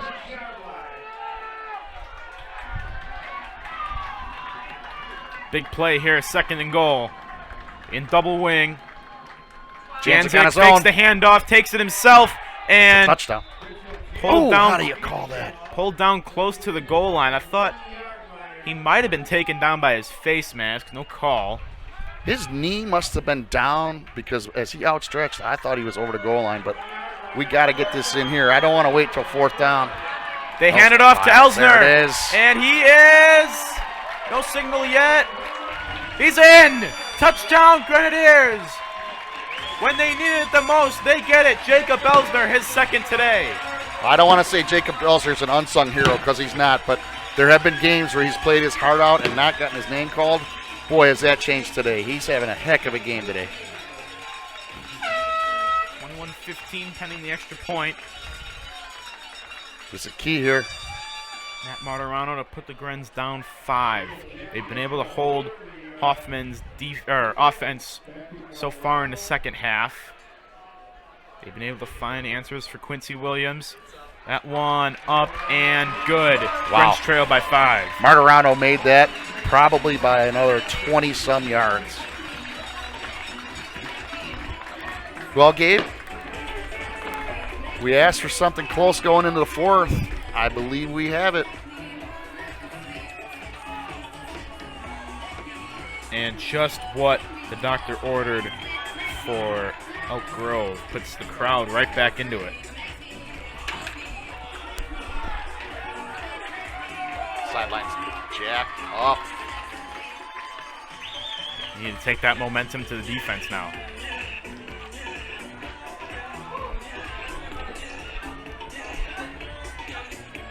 .76 for Elk Grove. Ashton Diaz. Tuiana. Oh, 76. Yeah. Looks like he might have a little dehydration thing going.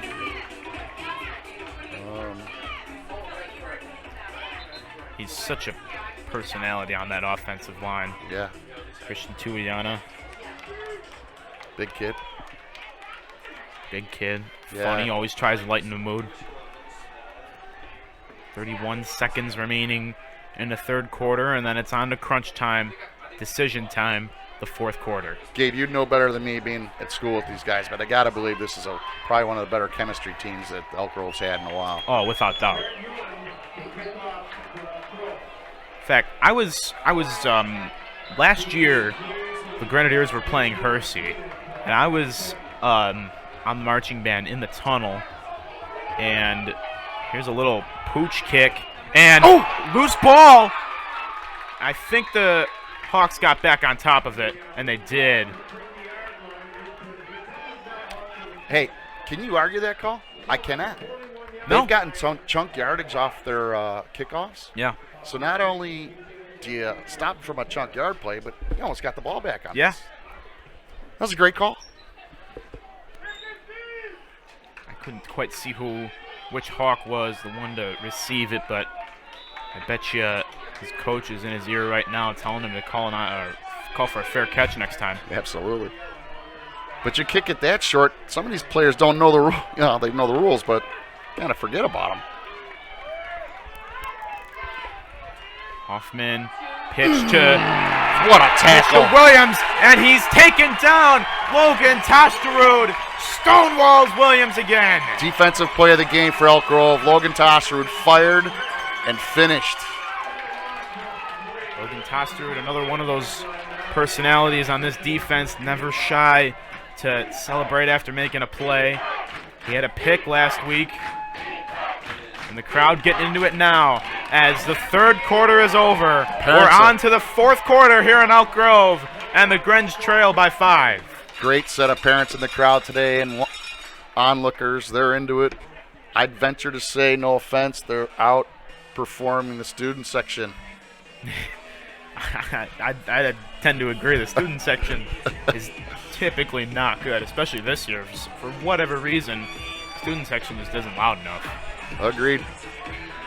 In the last home games, when I'm in the regular season, when I'm down playing Hey Baby with the sousaphone, and I'm trying to hype up the crowd as well. And I mean, it works for a little bit, but they just, I don't know. There's just something. I don't know. It's not boring though, right? No, not by any stretch of the means. See, Ross, I learned my lesson. What a third quarter, though. Gosh, Elk Grove clearly won the quarter, but they won momentum. The referees aren't having 20-minute huddles anymore, and we're letting the kids play here. Great quarter for the EG.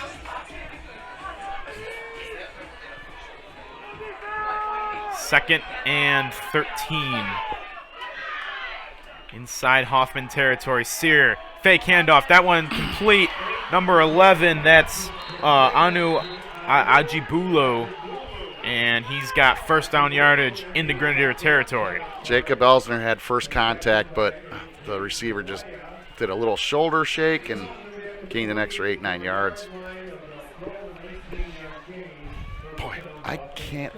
Well, I guess there's 11 minutes left. I'm surprised Hoffman's putting it in the air as much as they are. But it is only a 5-point lead, so. 18-yard gain. Go back to the air. Good It's call. a screen pass to Quincy Williams. And Williams finally rustled down, but not before taking it all the way to the 20-yard line. Great play call. They let Elk Grove, two of their defensive linemen fired in. Quarterback was back about 10, 12 yards from the line of scrimmage. Wide open play. Kind of some slip-up tackling there. You got to wrap some legs and turn a little bit sooner. You'd have to imagine that the Hawks would go back to the ground here. I can't imagine why they wouldn't, but They've been able to move the ball, definitely. Hand off to Williams, and he is rustled down after a gain of just 2. Ashton Diaz, first contact.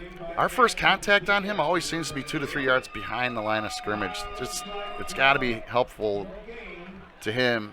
The offensive line's got to be moving us back off the ball a little bit. 21-16 Hoffman. 2nd and 8 here. Shaping up that unsuccessful PAT conversion, at least so far, is shaping up to not be that big of a deal. At least so far. Sear fakes the handoff, throws wide open, and in and out of the hands of Anu Ajibulu. Illegal And shift. Illegal shift We'll on take it. Hoffman. It's going to be 3rd and 13. Out of field goal range. Hopefully, if you could stop on 3rd down, you're going to be out of 4th and going for it range. That's a big penalty. Is it a loss of down? I don't think so. I think it's still 2nd down. Oh, I'm sorry. I was thinking it was 3rd. You're right. Well, the board says 3rd, so I don't blame you. Yeah. All right. Still, we'll take it.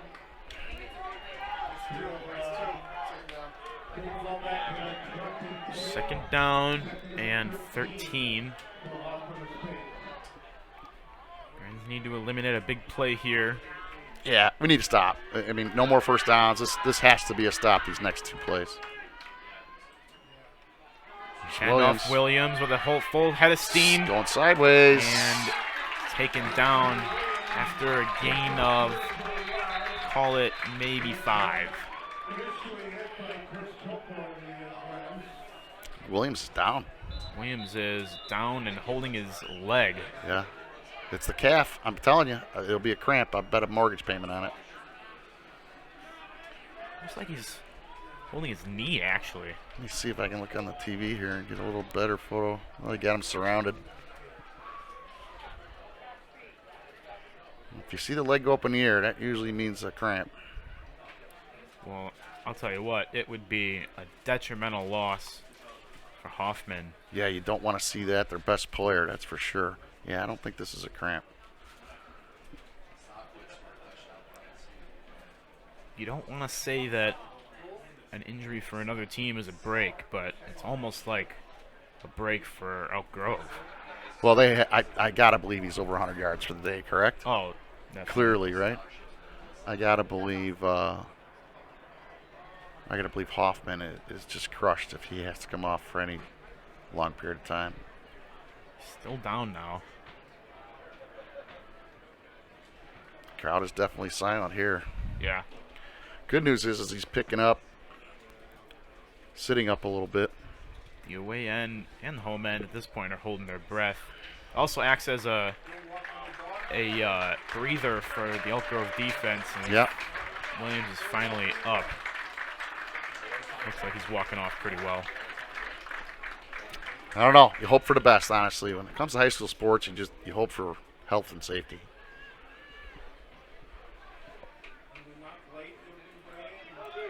So Williams will come off. His replacement is DeMarte Newstater, who has just 1 carry so far. Yeah, if I believe he kind of hit a little hole the first time and last time he got the ball. It's 3rd and 8. I mean, Elk Grove, if you're going to let up any yardages, it's got to be less than 2 or 3 yards. If you're going to do 4th, you want to keep it 4th and long. A field goal wouldn't be the end of the world for the Grens. It would keep it a 1-possession game. Sear going to the air, feels the pressure rolling out to the right, and down he goes! Huge play. Dylan Berkowitz coming off the end. Big sack on Aiden Sear, and it's 4th and a mile.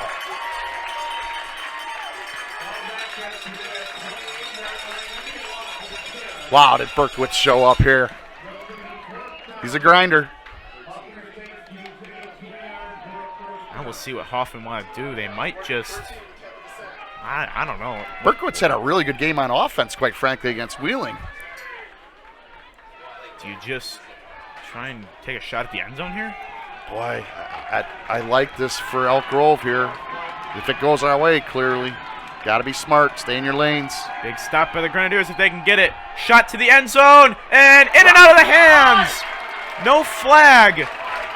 In and out of the hands of Stephen Sellers. Aiden Sear went to his best guy, and Sellers dropped another one. He wanted a flag, didn't get it, and the Grens take over down 5 with plenty of time left on the clock. All right, Gabe. If you thought momentum is swinging now, it is 100% on the green and gold side at this point. What a stand by the EGD. What a sack. See what we get. Oh, Berkowitz, that's a huge play.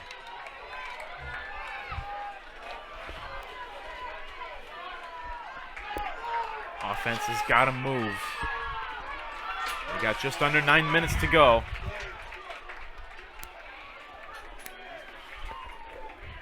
Janzik. He's got room. He's got room, finds Berkowitz, and he's taken down across the 40-yard line. First down, Grenadiers. All right, if I see Mitchell, I'm going to have a word with him. I told him not to do that play anymore, but if it's going to work, okay. That play got us in trouble at least on 4 different occasions, but he had some space at that one. This is why I'm not an offensive coordinator, dude. I have too many things I don't want to do. I'd be too conservative. Yeah, I'm with you. Janzik fakes the handoff, then takes it himself. He's got some room and tripped up after By 5, maybe? a gain of 4.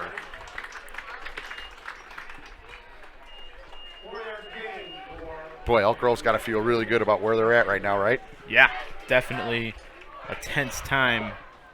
They have not played in a game closer than this, except the last time they played Hoffman. Yeah, both teams have all 3 timeout left. Tells you an 8-minute quarter can turn into a 40-minute ordeal. Shaping up to be a Hollywood finish. Flag flies as Janzik is wrestled to the ground by Demarion Anderson. Check the flag. I didn't see any movement whatsoever. Legal shift. I don't know where that came from. I'm not saying he didn't make the right call, but I didn't. I missed it. It'll back the Grens up pretty much to the original line of scrimmage. A little bit more. Can't go backwards here. 2nd and 11. Cannot go backwards. Shaping up to be a Hollywood finish in Elk Grove. You called it early before we even came on air. These two teams very similar in terms of their strengths and their weaknesses. Elk Grove's strengths complement Hoffman's weaknesses and so on and so forth. Janzik, he's a runner across the line of scrimmage and hit hard out of bounds near the line to gain, right around midfield. We've seen that play many, many times. It hasn't worked out all that well today, but they stuck with it and they got the reward. It's got to be a first down, no, or close? No, we're 3 yards shy. Big 3rd down for the Grens. 3rd and 2. They hand off. It's number 11, Jacob Elsner, and he's across the line to gain. First down, Grenadiers. MVP today on this team, I got to believe it. He's just had a whale of a ball game. Stay with it. Just keep going right down in it. Grens want to go quickly. They hand off again to Elsner, and this time he's stuffed. Wow, what a game. No doubt.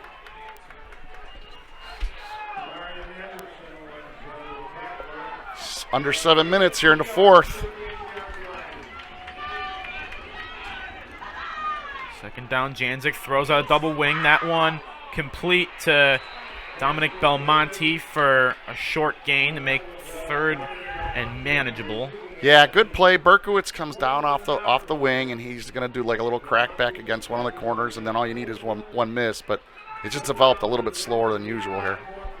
Grens need 5 yards for another first down. Do they have something in their playbook for 5 yards? Janzik throws, floats one for Rogers, and he's got the first down and much more. That is an odd play, but a beautiful play. He floated that one, to your point. To me, it felt like it was in the air for like 45 minutes because there were so many defenders within striking distance. But big, huge first down by the Grenadiers. Just over 6 minutes to go. Grens moving the ball. Yeah, we don't want to, whatever. I want to jinx it.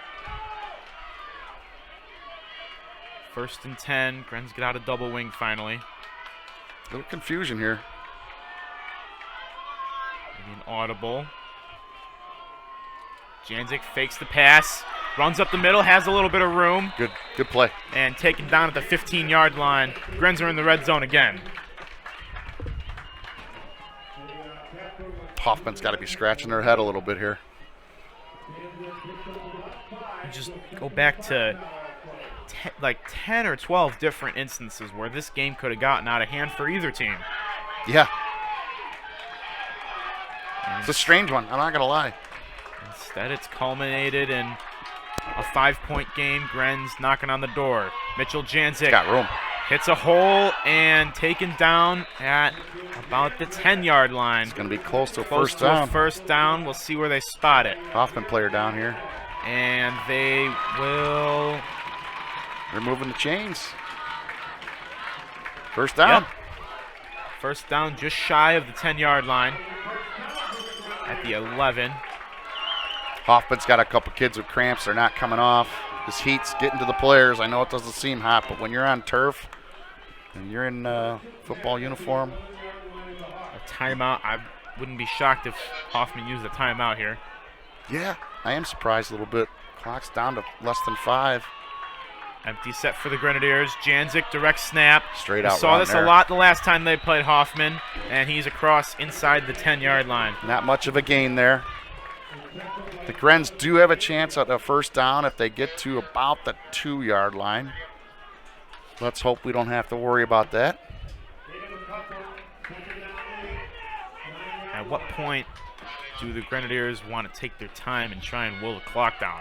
Yeah, I don't know. I mean, I'll just take the points when we get them, and we'll throw the defense out there if we can. Janzik under pressure, floating one up, open. and he's got it! Touchdown, Grenadiers! Garrett Ewan! Unbelievable! Grants lead!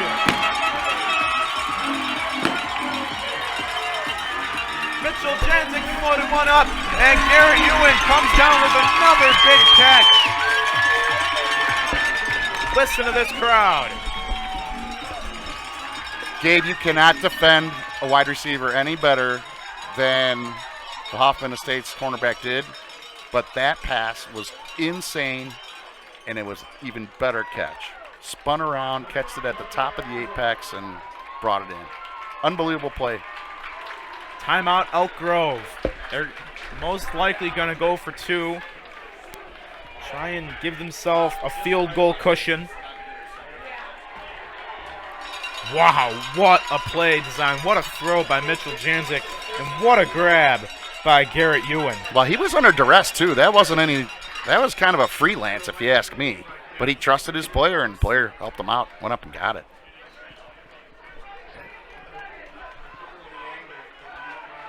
The defense, no doubtably, getting ready to put together the drive of their lives. With 4 minutes to go. Plenty of time left in this game, especially since both teams, or Hoffman at least, still have 3 timeouts. Well, let's see if Williams comes back in the game. I know he was down for quite a bit of time, but he walked off, and it didn't seem gingerly. I don't see him over there. Number 6, right? Number 2. Or number 2, excuse me. I don't see him in the huddle.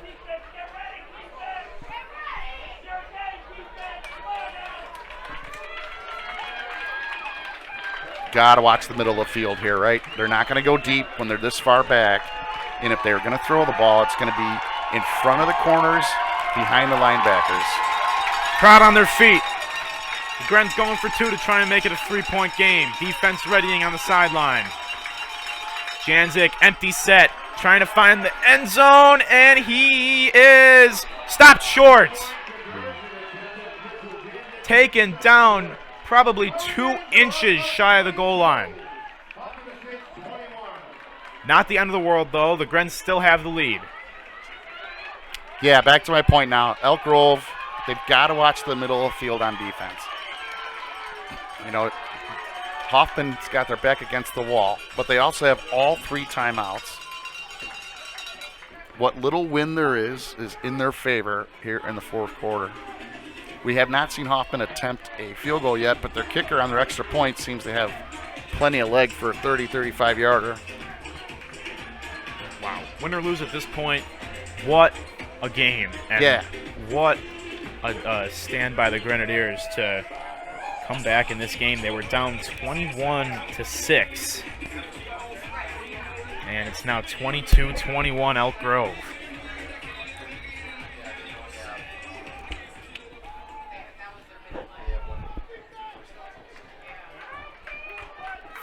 Seed against the 20 seed. Seen a lot of blowouts between very high and very low seeds. Winner of this game plays St. Charles North. If it's Elk Grove, It'll be in St. Charles. All right. This next couple plays are going to be your ball game either way.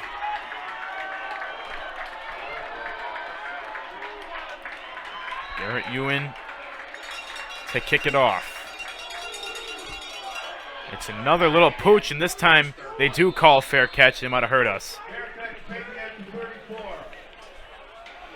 All right. Hoffman's going to start around the 32. I got to believe if you can keep him outside the 30-yard line, you stand a very good chance. And anything inside the 30, you know, there's no question if Hoffman has a long fourth, they're going to send a kicker out. The kicker is Emmanuel Correa, who's been 3 for 3 on his extra points so far. So 4 minutes. So doesn't look like both teams have timeouts. Sear dropping back to pass.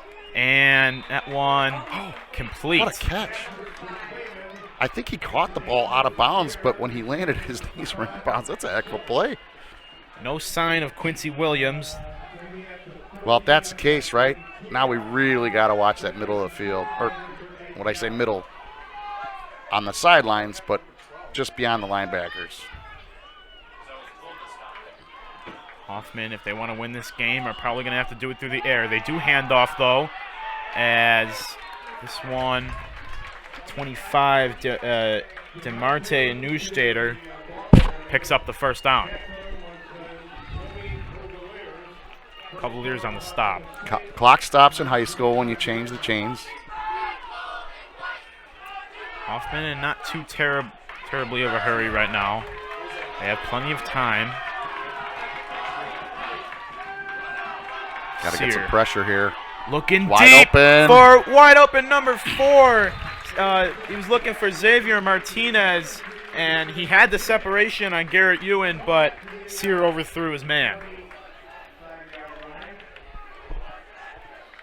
Sear wants that back. He's missed on a few of them, but boy, there was separation to your point. He wants that throwback.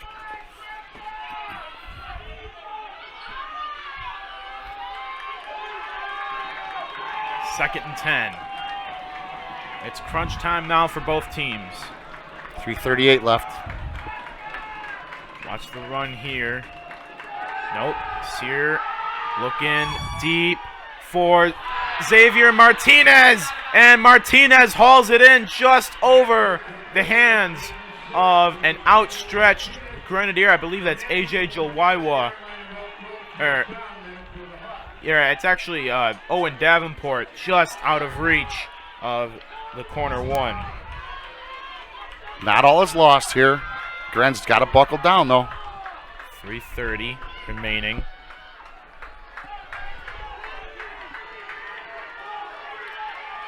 Sear handoff. Nowhere. To number 25, and he's taken down. Neustaedter. Smart move by the Gren's defense. They heard the whistle, and they gave up. Sometimes emotion will get the better of you, and you want to throw them to the ground. You don't need any dumb penalties right now. Safe to say at this point, Quincy Williams is most likely done for the game. Yeah, that's unfortunate for them. But, hey, listen, they're still moving the ball on Sear's arm now. Hoffman now have Brett Phillipson at tailback. Just under 3 minutes remaining in the game. 1 point separates these two teams. And St. Charles North awaits. And we got Maybe a timeout. Timeout. Timeout Hoffman. Hoffman takes a timeout with 2:39 remaining in the game. I'm kind of happy Hoffman took that timeout, quite frankly, because we might need a little bit of time here. So Elk Grove has 2. Hoffman Estates has 2 left. Boy, I missed a timeout by Elk Grove. They took a timeout on the PAT because there was a miscommunication after Garrett Ewan's miraculous Mitchell Janzik just threw up a prayer. What a catch. What a catch. That's the difference so far. It's So 1 point difference between the Grenadiers and the Hawks. 22-21. These two teams played in week 4. It was a lot less close than this, although still a close game. 24-14 in favor of Elk Grove. Both these teams completely different now. More on the line now. 22-21. Here comes Sear. Nobody to get there. One out wide, making a man miss and taken down inside the 20. And surely this is field goal range for Hoffman. He was not covered out of the backfield whatsoever. He was wide open. Grens at this point should be thinking fumble. Yeah, I would think here you're going to start to want to maybe burn a timeout if you're Elk Grove. If you know the scouting report, if you think the kid's going to make it, you got to save some time here.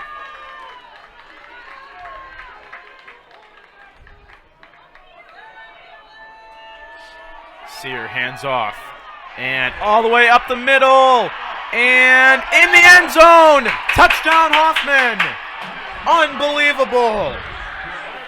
All right, Gabe. If that's what was going to happen, I'll take how it happened, right? We have 2 minutes and 25 seconds left. 2 timeouts. We're going to be down by, well, they'll go for 2, so we'll see if we're down by 5 or 7.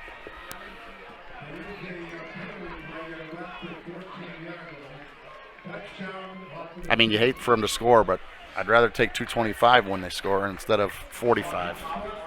So this is interesting because it's an unsportsmanlike on Hoffman. So we'll see if the Grens take the yardage on the PAT or on the kickoff. That is I could understand either rationale. I would take the kickoff because I don't know. We'll see what Osei decides to do. It looks like he's going to take kickoff yards. Yeah, I agree with it. This is going to be an interesting drive for Elk Grove after this PAT. Wouldn't be a bad idea to stop him here. The offense limbering up. A drive to save their season. They're 7-2. Sear first on the PAT. Under pressure. Wide open. And he got his foot down. It's flag in the end zone, and it was in the middle of the play. It might be defensive holding, but let's see what happens. Boy, he was wide open. Nobody near him. Pass interference on the offense. Fantastic. Now we're going to get the yardage for the kickoff, and now we're going to get this yardage for the PAT. Elk Grove just got a whole bunch of yards that are never going to show up on paper.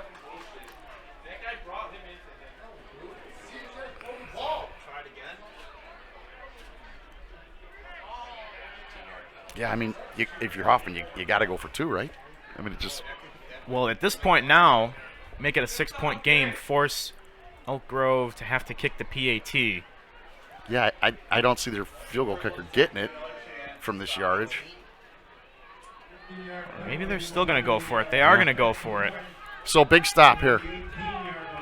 Big play here for the Grenadiers. An untimed down PAT. Sear wants to audible out of what he's got. He's got 5 wide right now. From the 20-yard line, or just inside the 20-yard line, Sear looking middle, and he's got it. Oh! Brett Phillips hauls it in, and Hoffman have a 7-point lead on the Grenadiers with 2:25 to go. Defensive coordinator was trying to get a late call into the linebackers to have them move back towards the goal line. Has a bullet of a pass, nice catch. That's all right. We're going to get this ball back. 2 minutes, 25 seconds. I like our chances in the fact that Janzik and Rogers, Janzik and Ewan, they're used to those out passes, right? I mean, they've lived on them. So we can use the sidelines to our advantage. You got to see a heavy dose of Lucas Rogers here. 29-22 Hoffman. What else is going to happen in this game? Crazy game.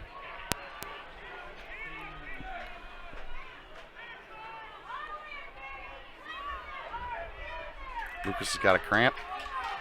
We need him to be on that field.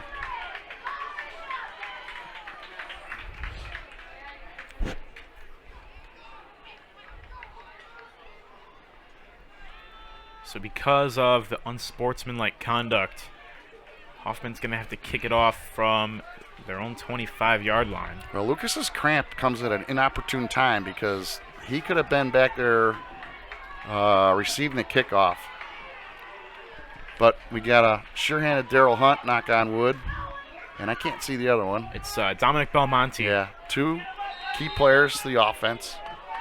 Could really use a fairly decent return here. Good kick. Low line drive. Hunt takes it. He's got a little room to work with. Daryl Hunt finds a hole, and he's across the 40 where the Elk Grove offense will take down. There's a flag down. We'll check it first. Might be a late hit.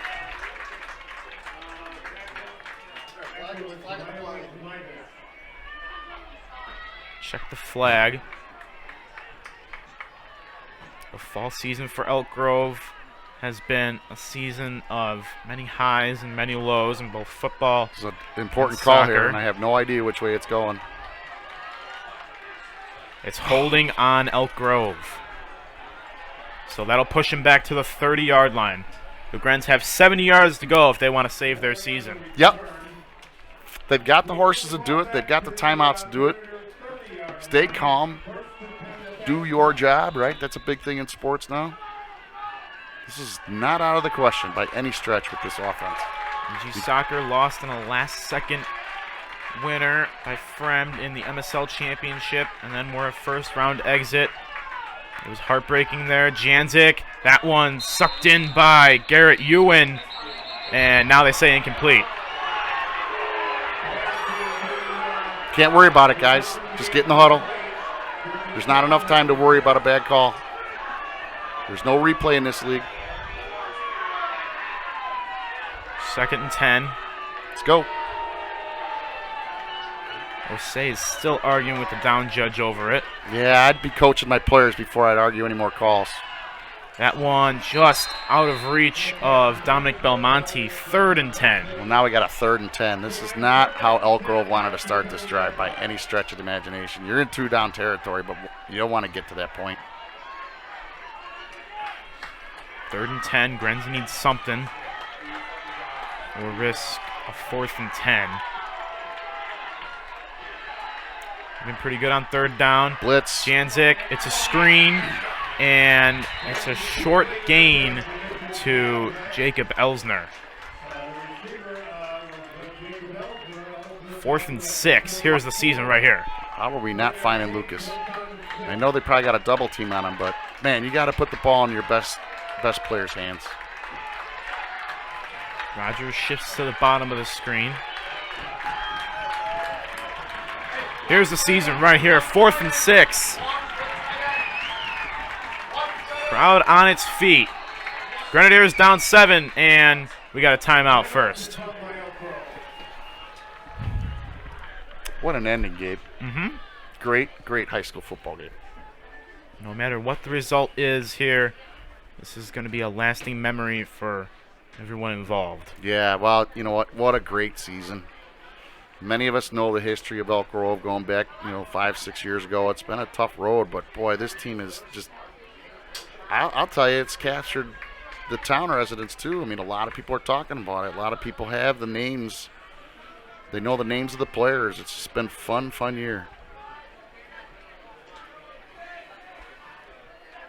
Elk Grove started out 5-0, then ran into a hot prospect team coming off of a loss to Hersey. But they hung with the Knights, only losing by 2 touchdowns when they could have easily given up and lost by more. Their only other loss was to Hersey, and that was one that these boys would like to forget. But the rest have been W's. 7-2 coming into this game against the 6-3 Hoffman Estates Hawks. And now we've got another Elk Grove timeout. That's their 3rd and final timeout, and we've got quite a bit of ways to go here to get to that end zone.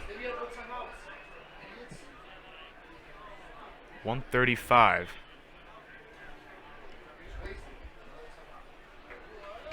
All right, here we go. Here's your ball game. And hope we can say that a couple more times because we're at 4th and 6 with 1:35 and we're down 7. The good news is the clock stops when the chains move. The bad news is if the chains don't move here, the Grenadiers' season is over. On 4th and 6. Janzik under duress. Fires, and he made a catch! Wow. Lucas Rogers sucks the ball in and keeps the Grenadiers' season alive.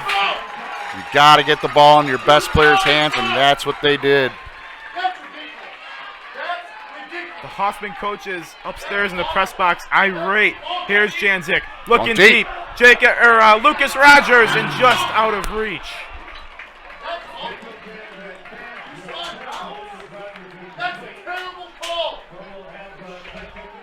And the Hoffman coaches are still going on about it. I've been in their shoes before. It's not fun when you think something went against you, but in a state playoff game, you got to move past it and move past it quickly. Well, the Grenadiers were in the same boat on the first down play with Garrett Ewan. They thought they had the catch and it was ruling complete.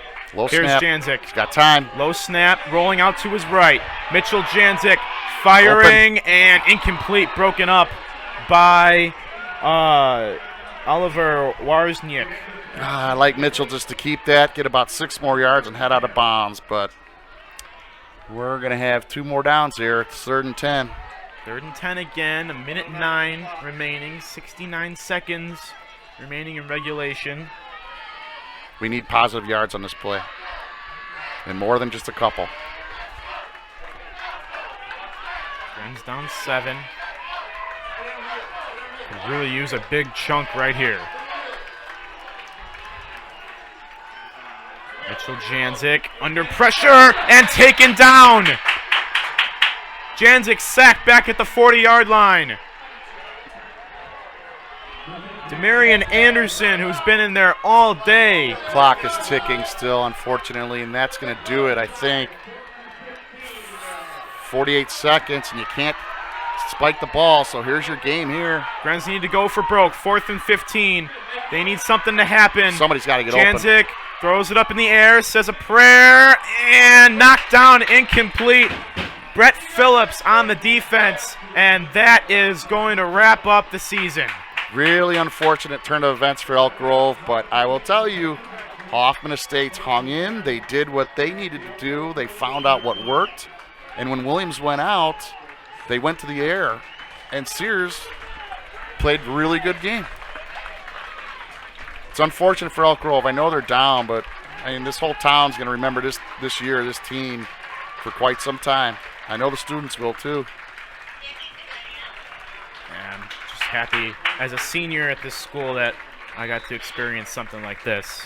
Yeah, Gabe, you've done a great job. I'm going to say congratulations on everything you've done for EG throughout your career. It's unfortunate your last football game will be a state loss, but it was a great game. But as you know, we are moving into basketball season, so I know you and I will get together more than once again here. Oh, yeah. Can't wait for that. Me too. Looking forward to it. Grens lose a heartbreaker, 29-22 in the first round of the playoffs. They had their chances, and it just, in the end, Hoffman came out 7 points better. John, it was an absolute pleasure to share the mic with you today. As well to you. I know this isn't live, but when you are seeing that, hope you enjoyed the game despite the result. As always, go Grens. 29-22, your final score. Take care, everybody.